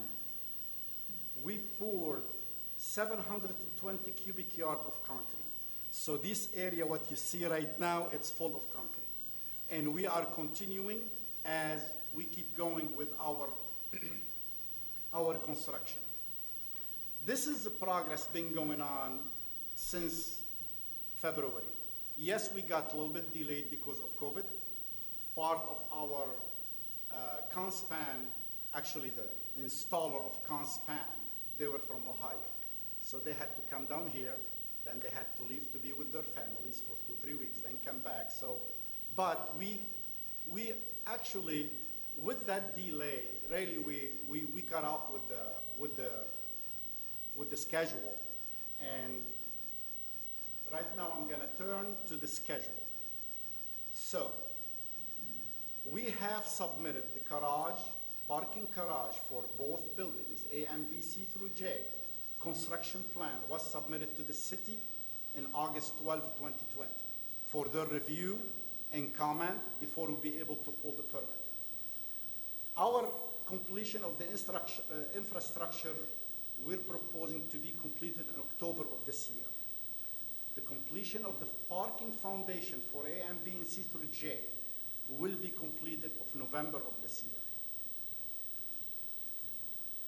Our building design will start in January 2021 and to be completed in December 2021. What I mean in the building design, the parking design has been already completed and submitted to the city for permitting.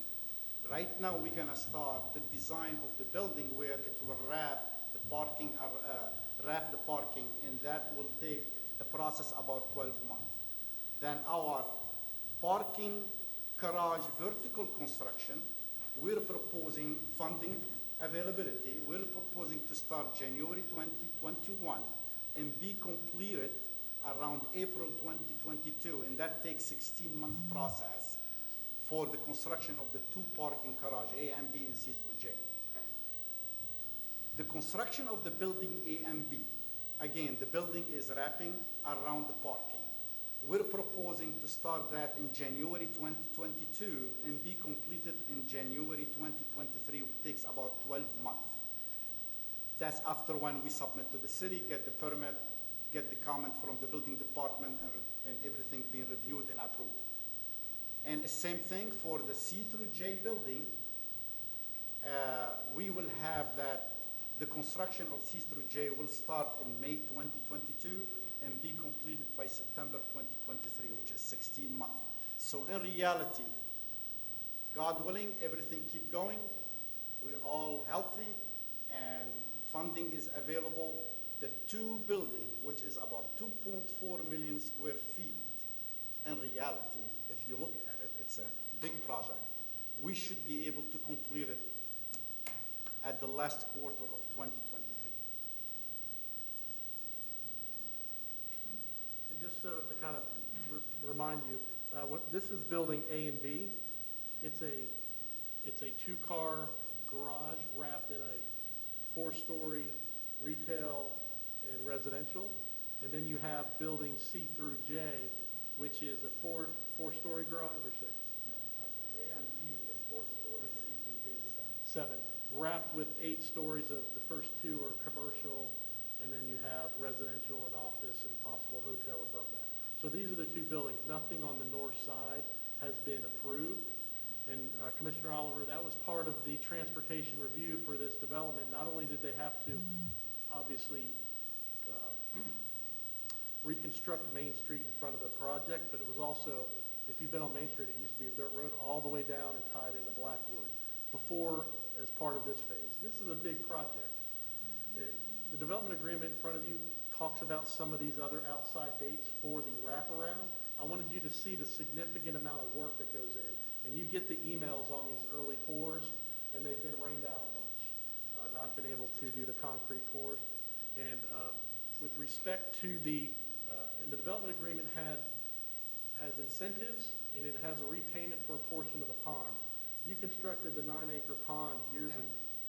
How many years ago? 10 acres. Oh, we started it in 2007. The pond, which takes up all of the public stormwater, which was, if you recall, these roads were built, and all these roads are public roads. They built the 10-acre pond for this a couple of years ago.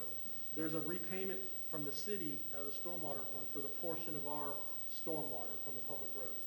The pond's been out there, the pond's been checked off, all the connections for these streets, the roads are just about done. So one of the items is removing that payment from the city up to now, and then the outside dates for the wrapping of the building. So I just wanted to make you aware of that. Thank you for your time. Can I add something for Commissioner Oliver? I heard your concern about the traffic. And when we did this project, really dealing with the city and the staff, we both felt the traffic is going to be heavy when that building is complete.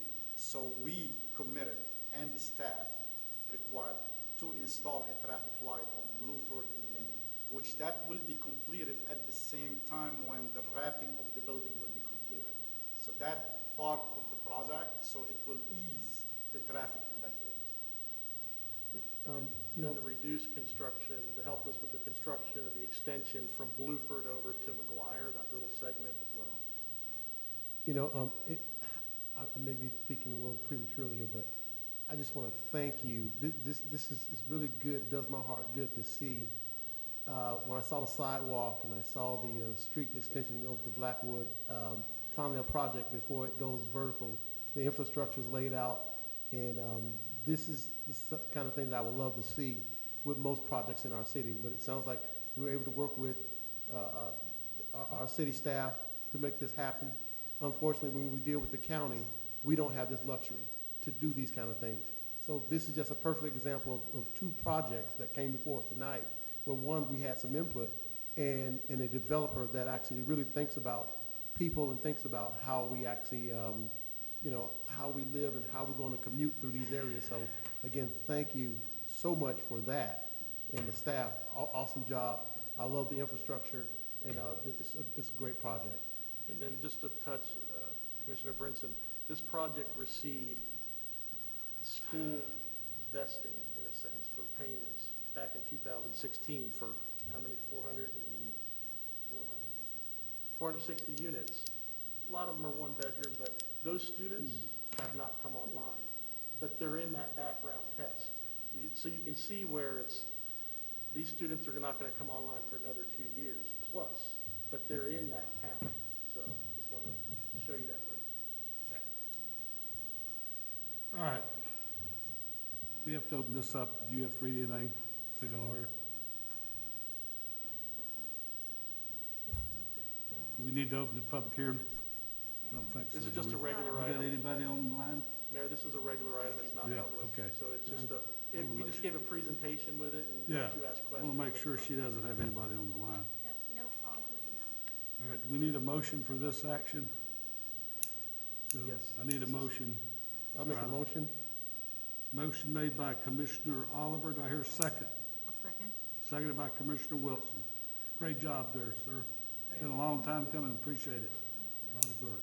I'm excited. All right, motion approved, made and seconded. All right, all approval, say aye. Aye. All opposed, like sign. Motion carries unanimously. Thank you very much. Looking forward. All right, 13, discussion of unsolicited offers from GPK Investments to develop a two-story commercial building on city-owned property located at 2 North Bluford. Assistant Manager Shadrick. Good evening, Mayor and Commission. Craig Shadrick, Assistant City Manager. The item before you is to discuss another unsolicited offer for development of an urban building at the corner of Bluford and McKee at the city-owned 2 North Bluford site. As a little bit of background, you all may recall about a year and a half ago, we were approached by VMG Construction, who were interested in the city's downtown master plan, and they offered to construct a 2-story mixed-use building that the city had designed internally with our own studio, which those renderings are in your packet, and in exchange for the city giving them the property. Now, that was a considerable investment, and staff recommended approval, and the commission approved that partnership. Unfortunately, early this past spring, right around the time of the initiation of the COVID crisis, we were informed by VMG that they wished to terminate that agreement. Since that time, we've received another unsolicited offer from GPK Investments, who would like to build to our downtown master plan in accordance with the designs that we have and take a similar deal. And they actually are in the process of trying to acquire some additional property in our downtown and have proposed something that we would welcome as much as what VMG had proposed. And so the discussion on the table is for whether or not you would approve us to finalize a similar agreement with them such that at the time they completed construction of an urban building in accordance with the city's downtown master plan, that we would transfer title of the property. So I'll be happy to answer any questions, and the applicant or the developer is here. Jeff Edelman and Charles Vickers with GPK Investments are here if you have any questions for them. All right. Anybody at the podium? I just want to say something. I did speak with them this week, and again, looking over this, I'm very impressed with what would transpire if this goes through in downtown. I just thought it's great. It kind of blends in what we had talked about, the urban concept with the ability to have folks living up on the second floor. It just seemed like, to me, it looks like a great complement to our downtown area. Thank you. Anybody else? I have a question. You have a question? I have a question.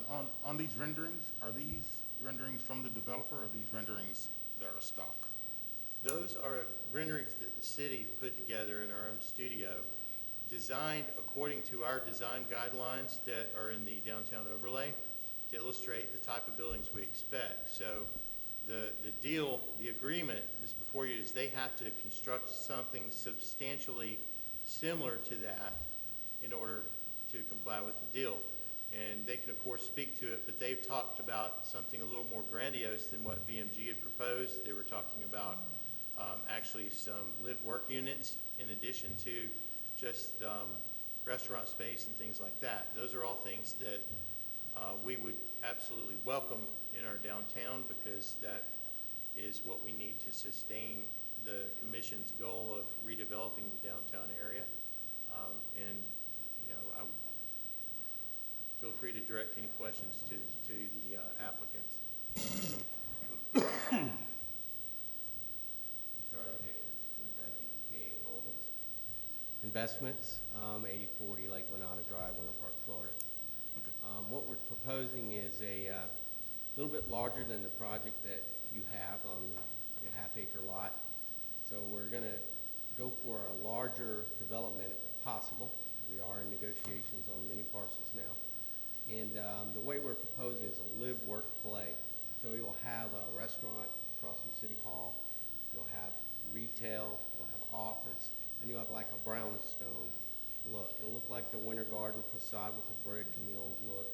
And maybe even we would like to go 3 stories. I didn't go over that. I think our plan shows a 3-story, not a 2-story, matching the height of City Hall.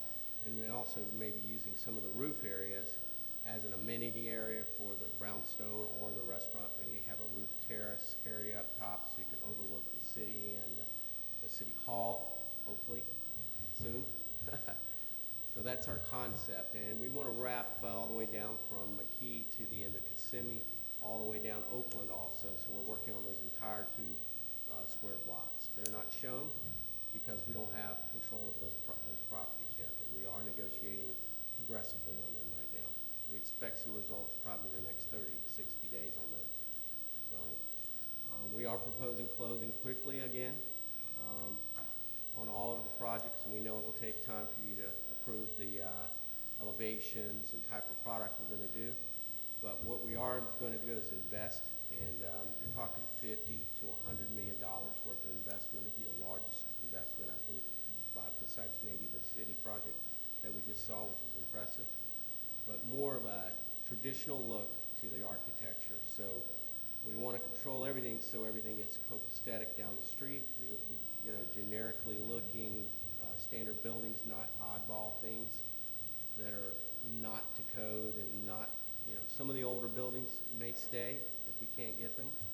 So that's just the way it is. Some people, like their building. So what we can control, though, is our areas, and we're going to be very aggressive on holding to the city's vision. So we're hoping, Rosemary, this is something that you would like to see in your city and it's your district, and we're trying to work as closely with you as possible. Any other questions?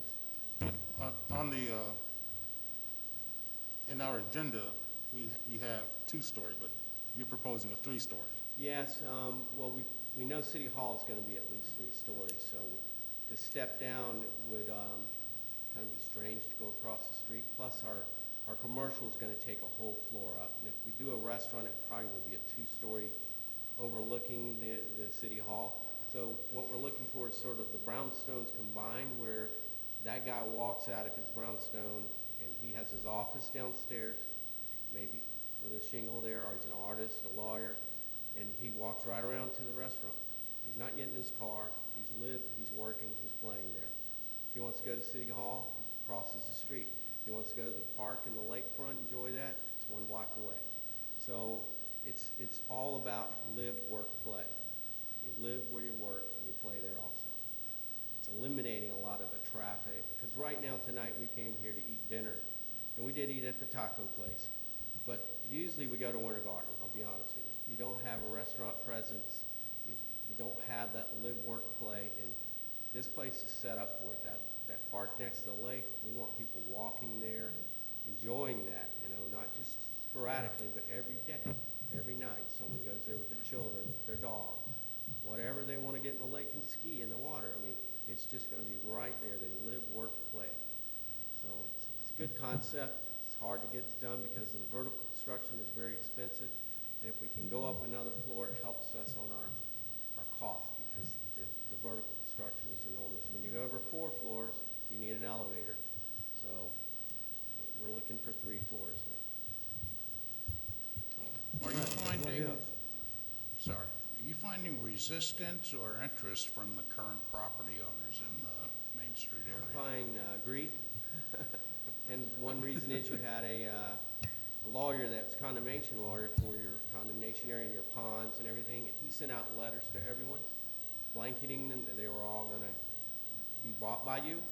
So everybody I talk to has an expectation that the city is going to buy every piece of property. And it's not true, but that's the lawyer that sent the letter out. He, blanketed it. So he didn't have discretion. He obviously didn't know the scope of the project. But so everyone really, every one of them come up with me that the city's going to buy it. It's hard to negotiate with somebody like that. You have to kind of sit back, and it's taken us some time to let them understand. They ran to the city, and numerous people have and asked for the check, but they're getting the word out now that there is no condemnation anymore. So it sort of hurt us a little bit. Okay. Are there any plans for parking? Yes, garage? we're over the parking limit on this by about 8 spaces. So on the brownstone concept, Commissioner, what we conceive there is a drive-in garage, 2-car garage. So it'll be like a regular home, and then the parking will also wrap the building. If you look at the plan, there's outside parking, and that'll be shared, obviously, with the public, because it's on the right-of-way out there. And then the inside of it is the parking for, like, the employees, the restaurants, and some of the visitors to the brownstones, and the restaurant can park in there. It's sort of a public area, quasi-public parking. Do you have any commitments as far as retail is concerned? Any feelers on that as of yet?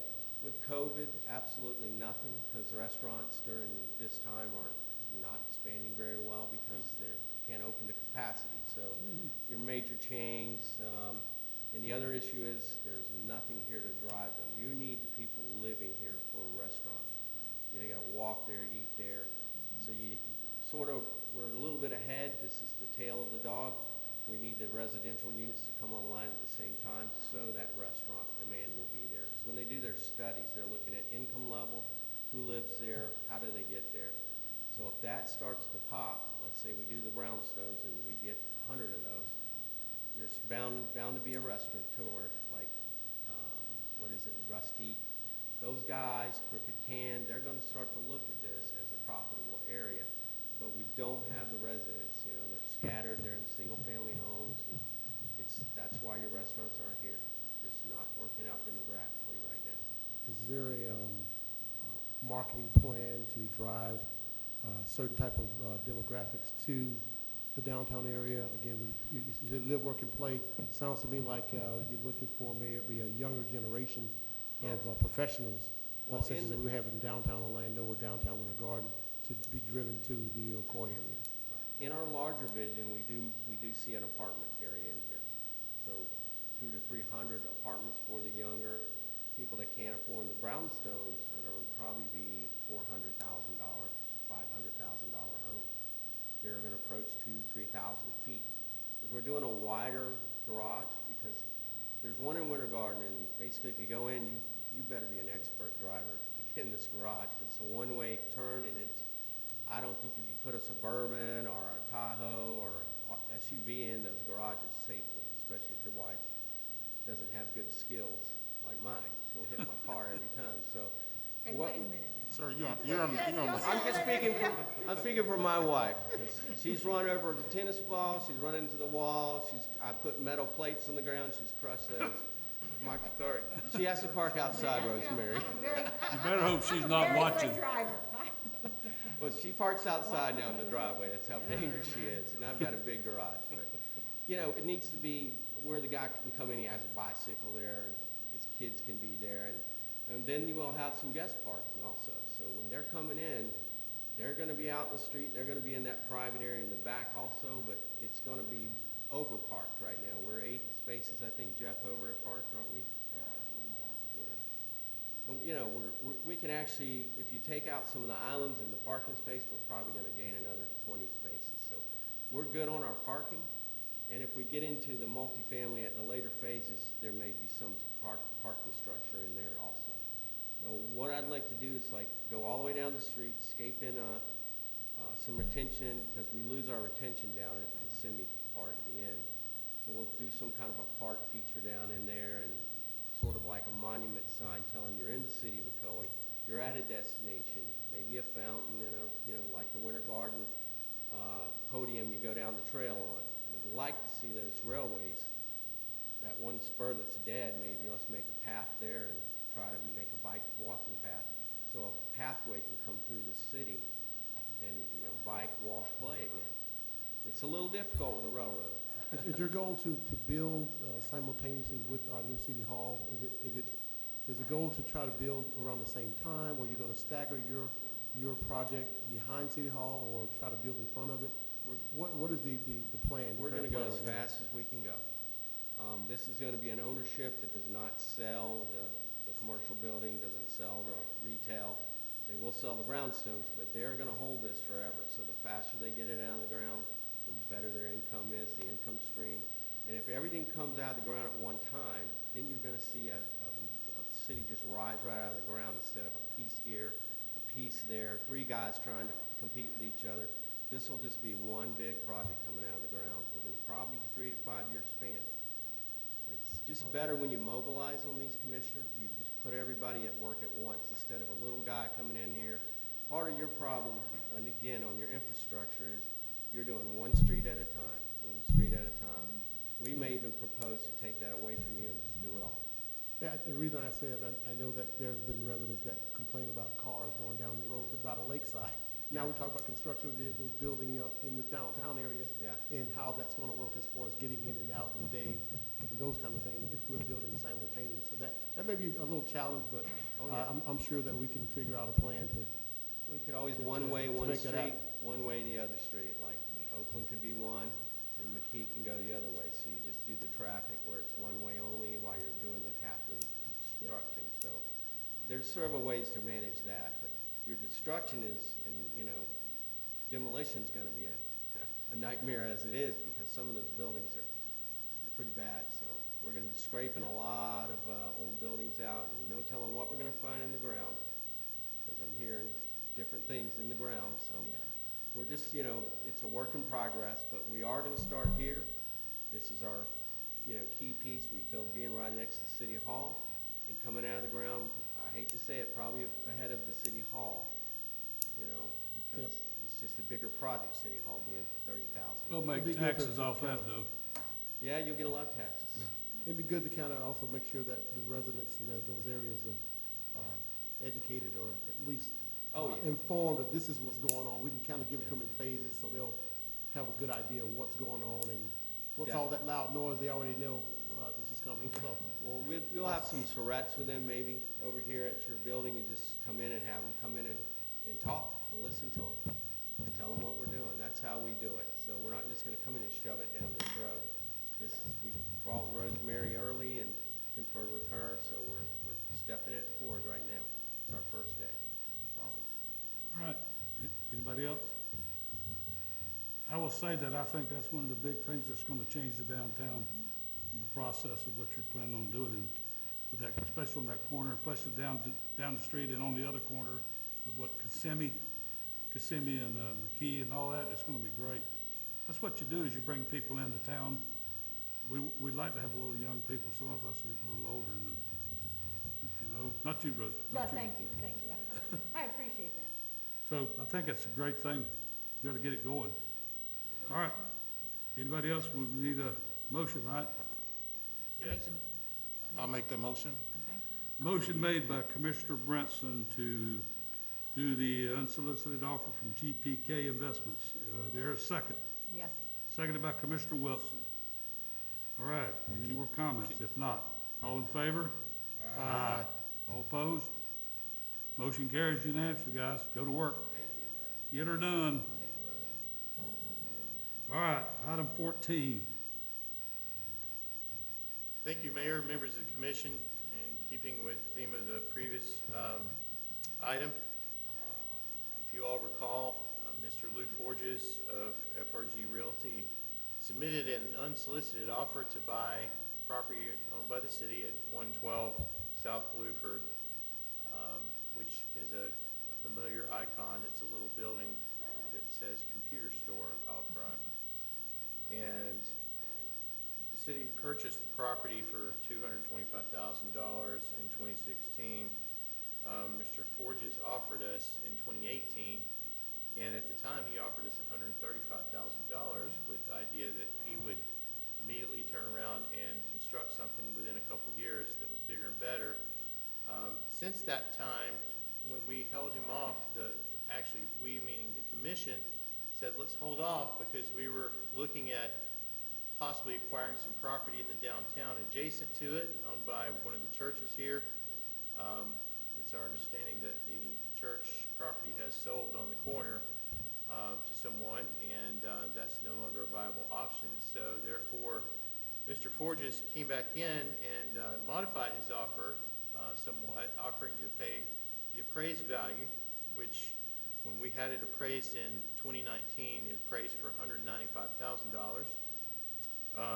And so the option before you for consideration is whether or not you want to direct us to proceed forward with negotiating a fair market contract with Mr. Forges, who has expressed the desire to relocate his office from Winter Garden to this location. He has a small real estate business, and with no restrictions, he would renovate the building. He has upped his offer to $195,000 at the fair market appraisal value. And pursuant to the city's charter, we would be required, because of the value exceeding $100,000, to approve a transaction such as this at a public hearing noticed a minimum of 7 days prior. So the action for your consideration is to whether or not you would like to direct us to proceed forward with negotiating that contract and bring it back at a properly noticed public hearing for consideration of approval. That's another part of the city that will be helped downtown when that building's It It is a Probably business need in, something done to it. it's a business in our downtown that would be paying taxes. He's indicated he would renovate the existing structure and operate there until such time as he wanted to improve it. I will add anecdotally that the city put some utilities through there, making the footprint of the property slightly smaller. So it's a pretty good offer in the sense that if he wanted to go out and reappraise it, it might be lower because we did shrink the footprint of the property somewhat. Some of the Blueford Avenue electrical improvements when we buried the power lines. But staff recommends approval, and I'm happy to answer any questions. All right. Commissioners? I have one. The building lot next door, that's not included, correct? What do we do with? No, that's not. That What do doesn't we do go. with that? The doggy place? No, on the other side of the property, isn't it a building lot that borders the computer store versus No. or is that all one piece? This transaction would encompass two parcels. That parcel Which is is, empty, yes. vacant, I'm sorry. That's the And- one we added the electrical box to, that piece you're talking about. The vacant where we park cars? Yeah. Okay, then there's a building and then there's a very little Yeah. parking lot Yeah. for the computer store. So I'm saying is that it's all, those three, does this encompass all three places? Okay, Or not this? there's in the three staff separate. report, it's pretty clear. It references, and I apologize for not including a map, but I'm saying I didn't read there it. were 7 original lots forming a rectangle of 178 feet along the east side of South Blueford and 85 feet along the south side of Magnolia Street. So the total land area is approximately 15,000 square feet.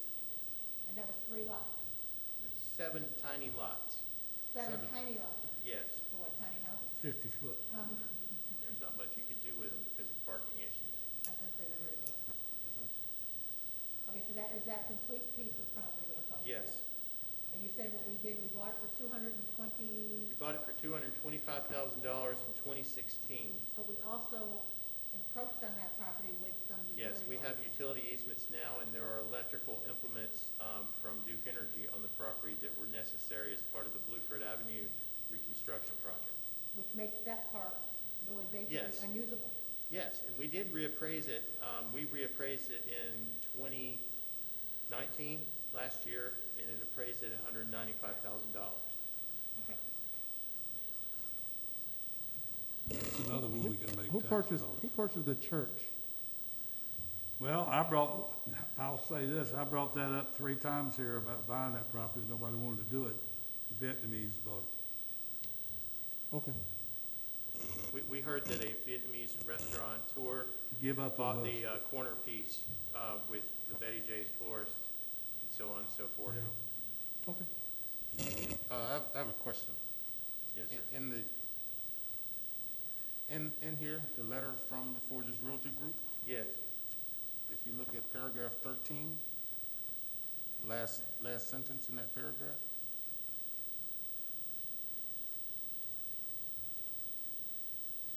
where it reads all other costs will be allocated as in customary to Lake County. Yeah, looks like he had a typo in his letter. Well, Lake County. we need to make sure that that's proper. Yes, sir. The action before you is if you decide to approve us moving forward, we'll negotiate a contract that will be reviewed by our attorney and staff, and this will go by the wayside, and we will bring that contract back for approval at a public hearing. So that will be taken care of. What paragraph was that? 13? They just misspelled, they put the wrong county. Yeah, but Okay. that's a big oopsie. Yeah. Lake County and Orange County, 2 different things. Correct. 'Cause All right. I was a realtor in both, and I know. All right. Any more comments? We need a motion on that too, right? Yep. I make the Where- motion. I didn't make the motion to approve and move forward. Motion made by Commissioner Wilson to move forward. Do I hear a second? Second? Seconded by Commissioner Firstman. All in favor, say aye. Aye. All opposed, like side. Motion carries unanimously. All right. Thank you very much. recruitment or That is a very city nice building. I mean, it really is. Yeah. It has such potential. And It's not- It's a, I shouldn't say the building, it's a nice building. Yeah, The building just appears to be a nice location for an office. it is, yeah. That was worst insurance agency for probably 50 years. All right. Staff action items. I don't have anything, Mayor. Commissioner Oliver. Excuse me, sir, we have a comment, a public comment for the end of the, On what? a public comment. She has a public comment. Well, I've just got the staff actions. Okay, go to comments. All right. Yes, we had a comment that was sent in to the city clerk and was asked to be read at this meeting from a gentleman by the name of Jim Moyer. He lives in Arden Park. I'm just going to read his letter. It's rather lengthy. My goal for the city of Ocoee, the city officials, management, and employees, and Arden Park and its residents to be the best they can be by achieving far more than maintaining the status quo or a little better. Please read and enter into the record the following 4 points. First impression. Years ago in Pennsylvania, when I ran for elected office for the first time and knew others who ran for office for the first time, we were often reminded that there's only one chance to make a good first impression. Most of the people I know in Arden Park North are new to Florida, or at least to Central Florida and Ocoee. Mr. Eric Romano is an exception. Just on my block, people have recently arrived from several areas in the Northeast, the South, and other parts of the world. Is the Ocoee City Commission comfortable with Lennar making the first impression to new Arden Park residents? 2, time. I spent 2 years studying to be a minister and worked for the Salvation Army at church for 23 years. I have heard many sermons, however, the best one by far boiled down to proving that what is taught in business classes, e.g. such as my Bachelor of Science in Accounting and Master's in Business Administration classes, is incorrect. Time does not equal money. Time is far more important than money. Money can be gained, lost, and gained again, but when time is lost, it is gone forever. 3, public health safety. As you all know, COVID-19 has brought us into unprecedented times. Many changes, both temporary and permanent, have been made by governmental and private sector organizations for the public health and safety reasons because of COVID-19. Some changes or suggested changes are common sense, like increased cleaning. Challenging times like these are devastating and deadly. However, they also bring about opportunities for permanent improvements to public health and safety. These opportunities will likely only happen once in our lifetime. Will the Ocoee City Commission take advantage of this once-in-a-lifetime opportunity to make permanent public health and safety improvements in the lives of its citizens? Or will the ruthless and self-serving Lennar Pro Builders 2020 #1 rated home builder continue to get away with bullying, deceiving, and intimidating Arden Park residents? With some research, anyone can see that the public health and safety risk to the city and Arden Park residents and future residents has exponentially increased when Lennar bought Cal Atlantic. This is shown in the research I put together in the Lennar summary above. Please review it. I would like to suggest that the Ocoee City Commission direct their staff to thoroughly research or hire someone to thoroughly research and report to the Commission the significantly increased exposure that the city has since Lennar arrived in Ocoee, including but not limited to the legal health and safety risks that resulted in many lawsuits and complaints, including a wrongful death lawsuit against Lennar in Lake County. 4, leadership. Leadership can be defined as achieving results, good or bad. Without results, there is no leadership. Management and leadership are not similar, despite the belief held by many people that they are synonymous. My education includes a Doctor of Education in Organized Leadership and 1 year of business leadership classes, which is why I know that results are of paramount importance if we want the city of Ocoee and Arden Park to be the best they can be. Respectfully submitted, Jim. All right, you'll put it in the public record. Yes, sir. All right.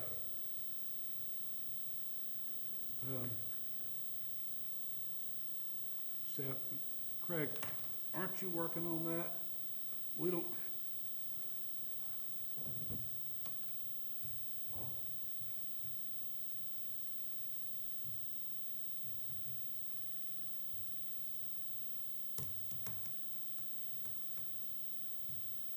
Yes, sir. City staff is working with Arden Park, and this goes back quite a ways, going back several months. We had several issues with the site work conditions, and Commissioner Oliver brought that to our attention, and we were responsive to that, and it did take a significant amount of effort to get them to comply with what was laid out for them. Since then, as late as this past Friday, I met with a small group along with Mike Roomer, and Commissioner Oliver was also present. We met with a small group of residents from Arden Park to listen to them. At that time, we apprised them of one thing that can be of help. Now, they've identified a number of issues, some of which we will be looking into relating to construction, some of which are civil matters between the buyer and the seller. But we did apprise them of something that's been a tool that the City Commission actually put into place as far back as 1999. And while it's not a charismatic option, it's one that we urge them to consider, because we have not received, at least as of Friday, we had only received 6 written complaints from the residents out there. So this ordinance that we have in our code allows us to require that a sign be placed in their sales center, that a log of complaints on their development project will be held in public record here for public viewing.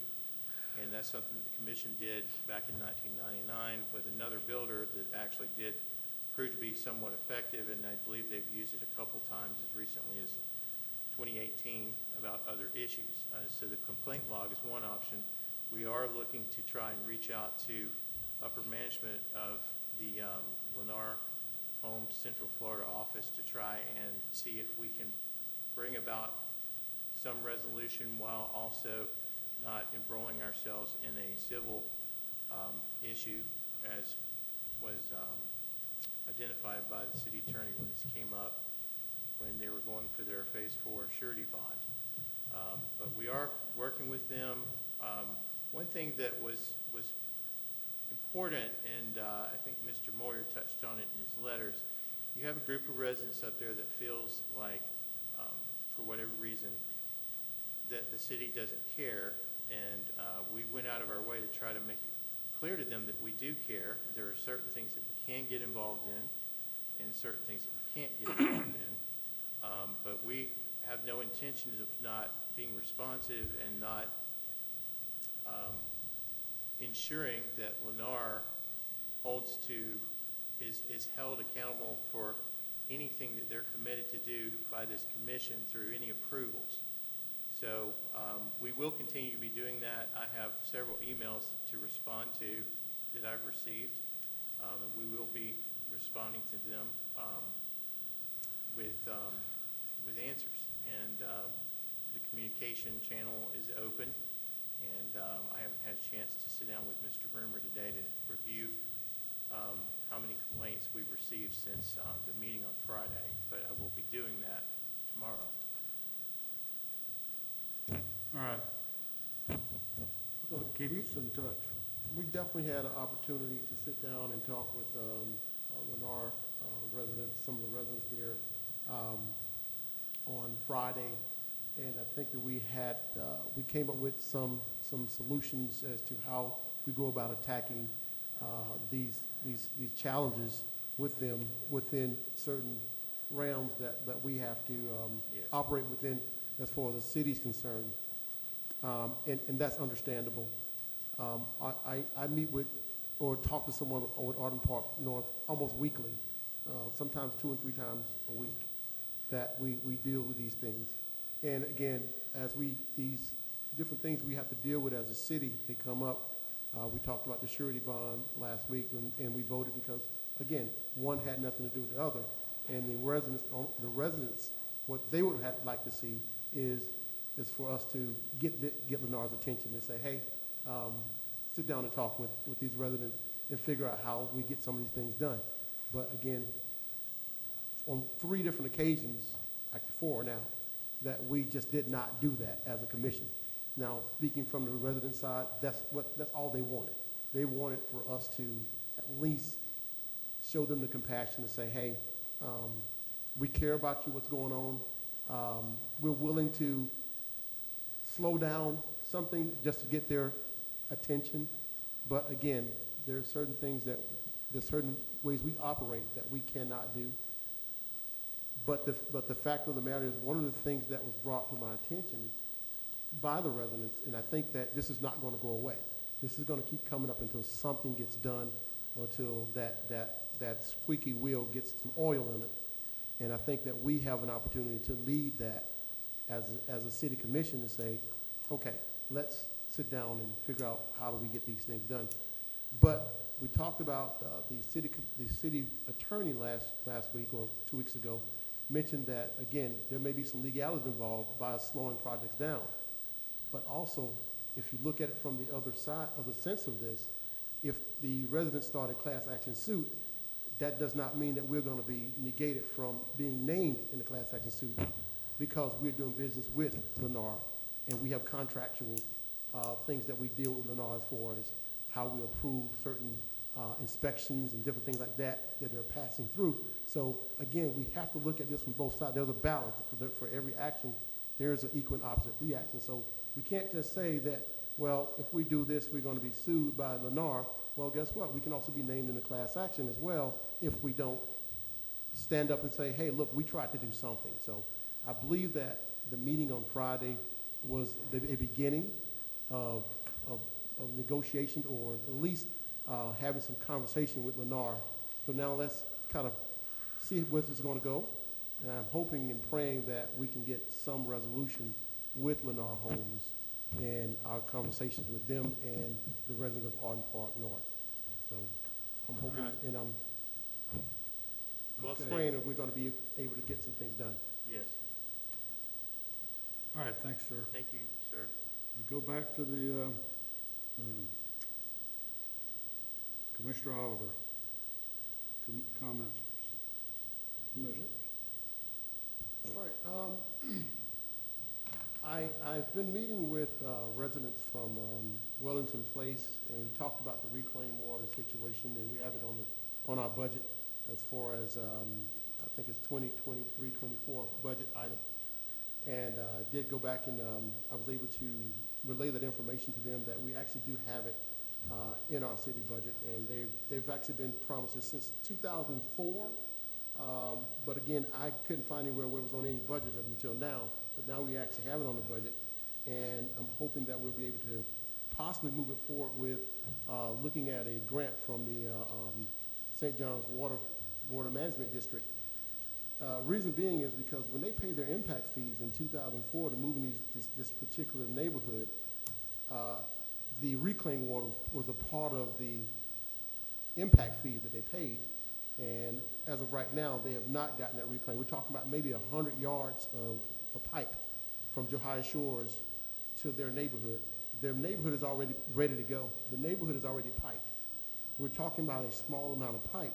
I'm just wondering if we can maybe just kind of look at this again before our next budget hearing to see if there's any possibility of looking at what it would cost to get that 100 yards of pipe into this particular neighborhood. So again, I just wanted to mention that as a promise to the residents of that neighborhood, that I would talk about this and bring this up so that we can actually look at it and figure out what would it take to get that particular thing done. Also, speaking with residents of unincorporated Orange County right in our city on Lake Meadows Road, the lake is going up again. I again went over to visit Arden Park South, looked at the retention pond. Retention pond was dry, but the lake level is going up high. So I'm not sure how that is designed. I was wondering if we possibly get our engineer to go and look at that particular neighborhood to make sure that it's draining off properly. And then also contact the county. We did talk about this last year. We talked about the southeast portion of Lake Meadow and talking about some different pumping, some different options that we may have to kind of keep that level down. Because right now we have four farms on that road that are pretty much being flooded out right now. And it hurts their business really bad. even though they're not in the city, but again, everything around them is a part of the city. So hopefully we can kind of work with them to figure out what could be done from the county standpoint or the city standpoint to, as far as the property that we own or have a stake in, and that would probably be Arden Park South.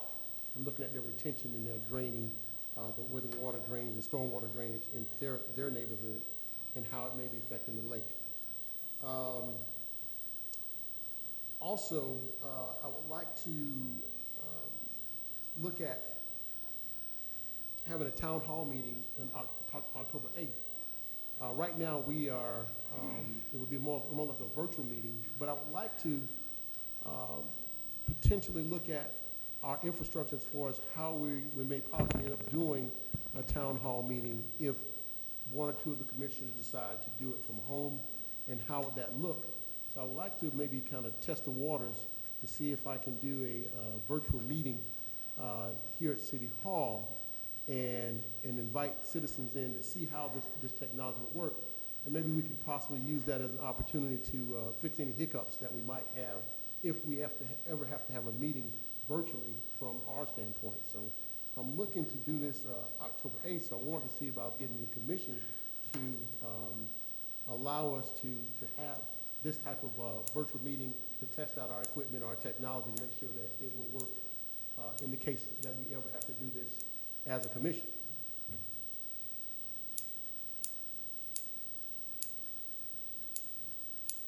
I'll make a comment. If we're not even opening up the building to residents to come into our meeting, I don't see the point that, looking at it now, that October 8th, that we would even be at that position to open this building up for folks to come in to test a virtual meeting. I'm not interested in, I don't feel as a citizen, as a resident, that I feel that we would want to put our residents in that danger of coming into a building at this time. And Okay. we have no idea if the governor's going to have an executive order starting again October 1st. So making those plans now would not seem to be, to me, going in the right direction. The meeting would be totally virtual. Well, then No why one, no would one you would talk actually about be bringing here. people in? No one would actually be here in City Hall at all.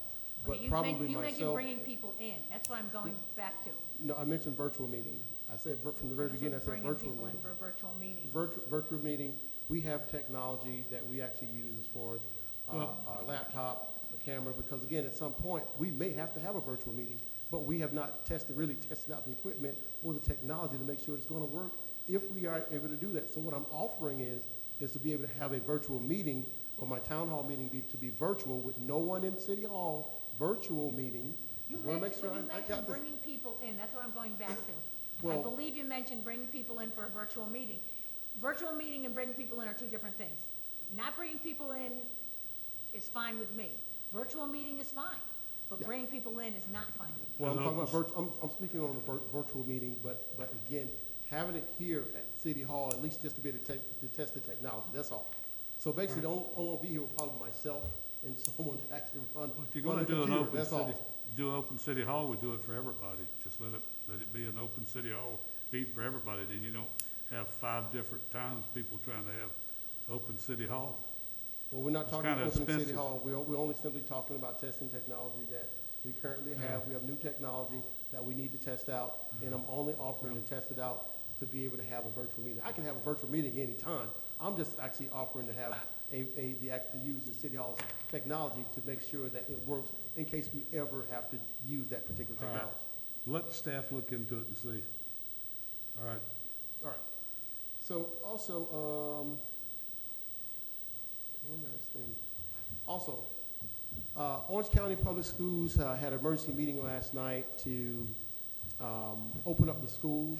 So we have our kids will be going back to school. Some will be going face-to-face back to school on Friday. Some will continue to do a launch education that they're currently doing right now. So right now, as our kids prepare to go back to school, I'm going to ask the parents and the students to adhere to Orange County Public Schools, their procedures that they put in place to keep us all safe. I want to make sure that we're vigilant about wearing our masks, protecting one another, protecting each other. So again, we have a lot of students going back. Most schools are going to be at about 50% capacity. So again, we want to make sure that our kids are safe, make sure the parents that they're aware of all of the different procedures that has been put in place by Orange County Public Schools. That information is probably it's going to be Orange County Public Schools website. I'm also going to ask that the city that we may also post some of that information if we can, if there's space, that we can put additional information about the school openings and also anything that's going to pertain to our kids' safety as they return back to school on Friday. All right. Commissioner Brinson. Good evening. One of the things I definitely want to talk about is the COVID-19 coronavirus. It's still, our numbers are still not nowhere near where we'd like them to be, but I definitely would encourage everyone out there to maintain all the CDC guidelines from wearing masks and gloves and social distancing. But if there is opportunity for you to assist others who cannot assist themselves, such as the elderly who may be home and can't get out and about, please do so, but do so safely. I know we've had several people that called me and I was able to assist them. However, I'm just one person, and so I ask that everyone also act in a community fashion to assist one another and assist your neighbors. Second thing is, you know, obviously the polls are closed, but today was voting day in Central Florida. Hopefully you got an opportunity to get out and vote. And now the other thing I'm going to talk about is it's been really hot lately. Temperatures, you know, heat indexes over 100 degrees for many days this week. I would ask you to maintain your hydration. Hydrate, hydrate, hydrate. Water is your friend. Water is your friend. Speaking of water, I know we have several communities up in the north side that we're having issues with water quality. We are working with Orange County now to address those issues. It's a matter of flushing and some of the water lines. But if you're having problems with your water, at the very minimum, I would ask that you boil your water before consuming it. And if you have filters, by all means, use those. But we are, in fact, taking a look at that and seeing how we can address that along with the county. Emergency preparedness. Just today, there was a tornado that touched down in DeLand. So I would ask everyone to make sure that they're prepared for hurricane season. It is here. But along with that, heavy rains and also tornadoes are part of that. So I would ask that you prepare yourself accordingly. There are pamphlets out there that was produced by Orange County, emergency preparedness guide. I would ask that you, if you can, get your hands on that. I do have a few. If you need one, lbrinson@ocoee.org is my email. lbrinson, B-R-I-N-S-O-N, @ocoee.org is my email address.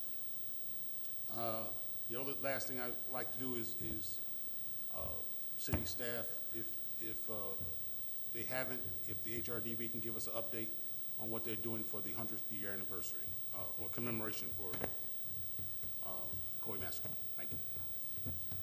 Commissioner Wills. Yes.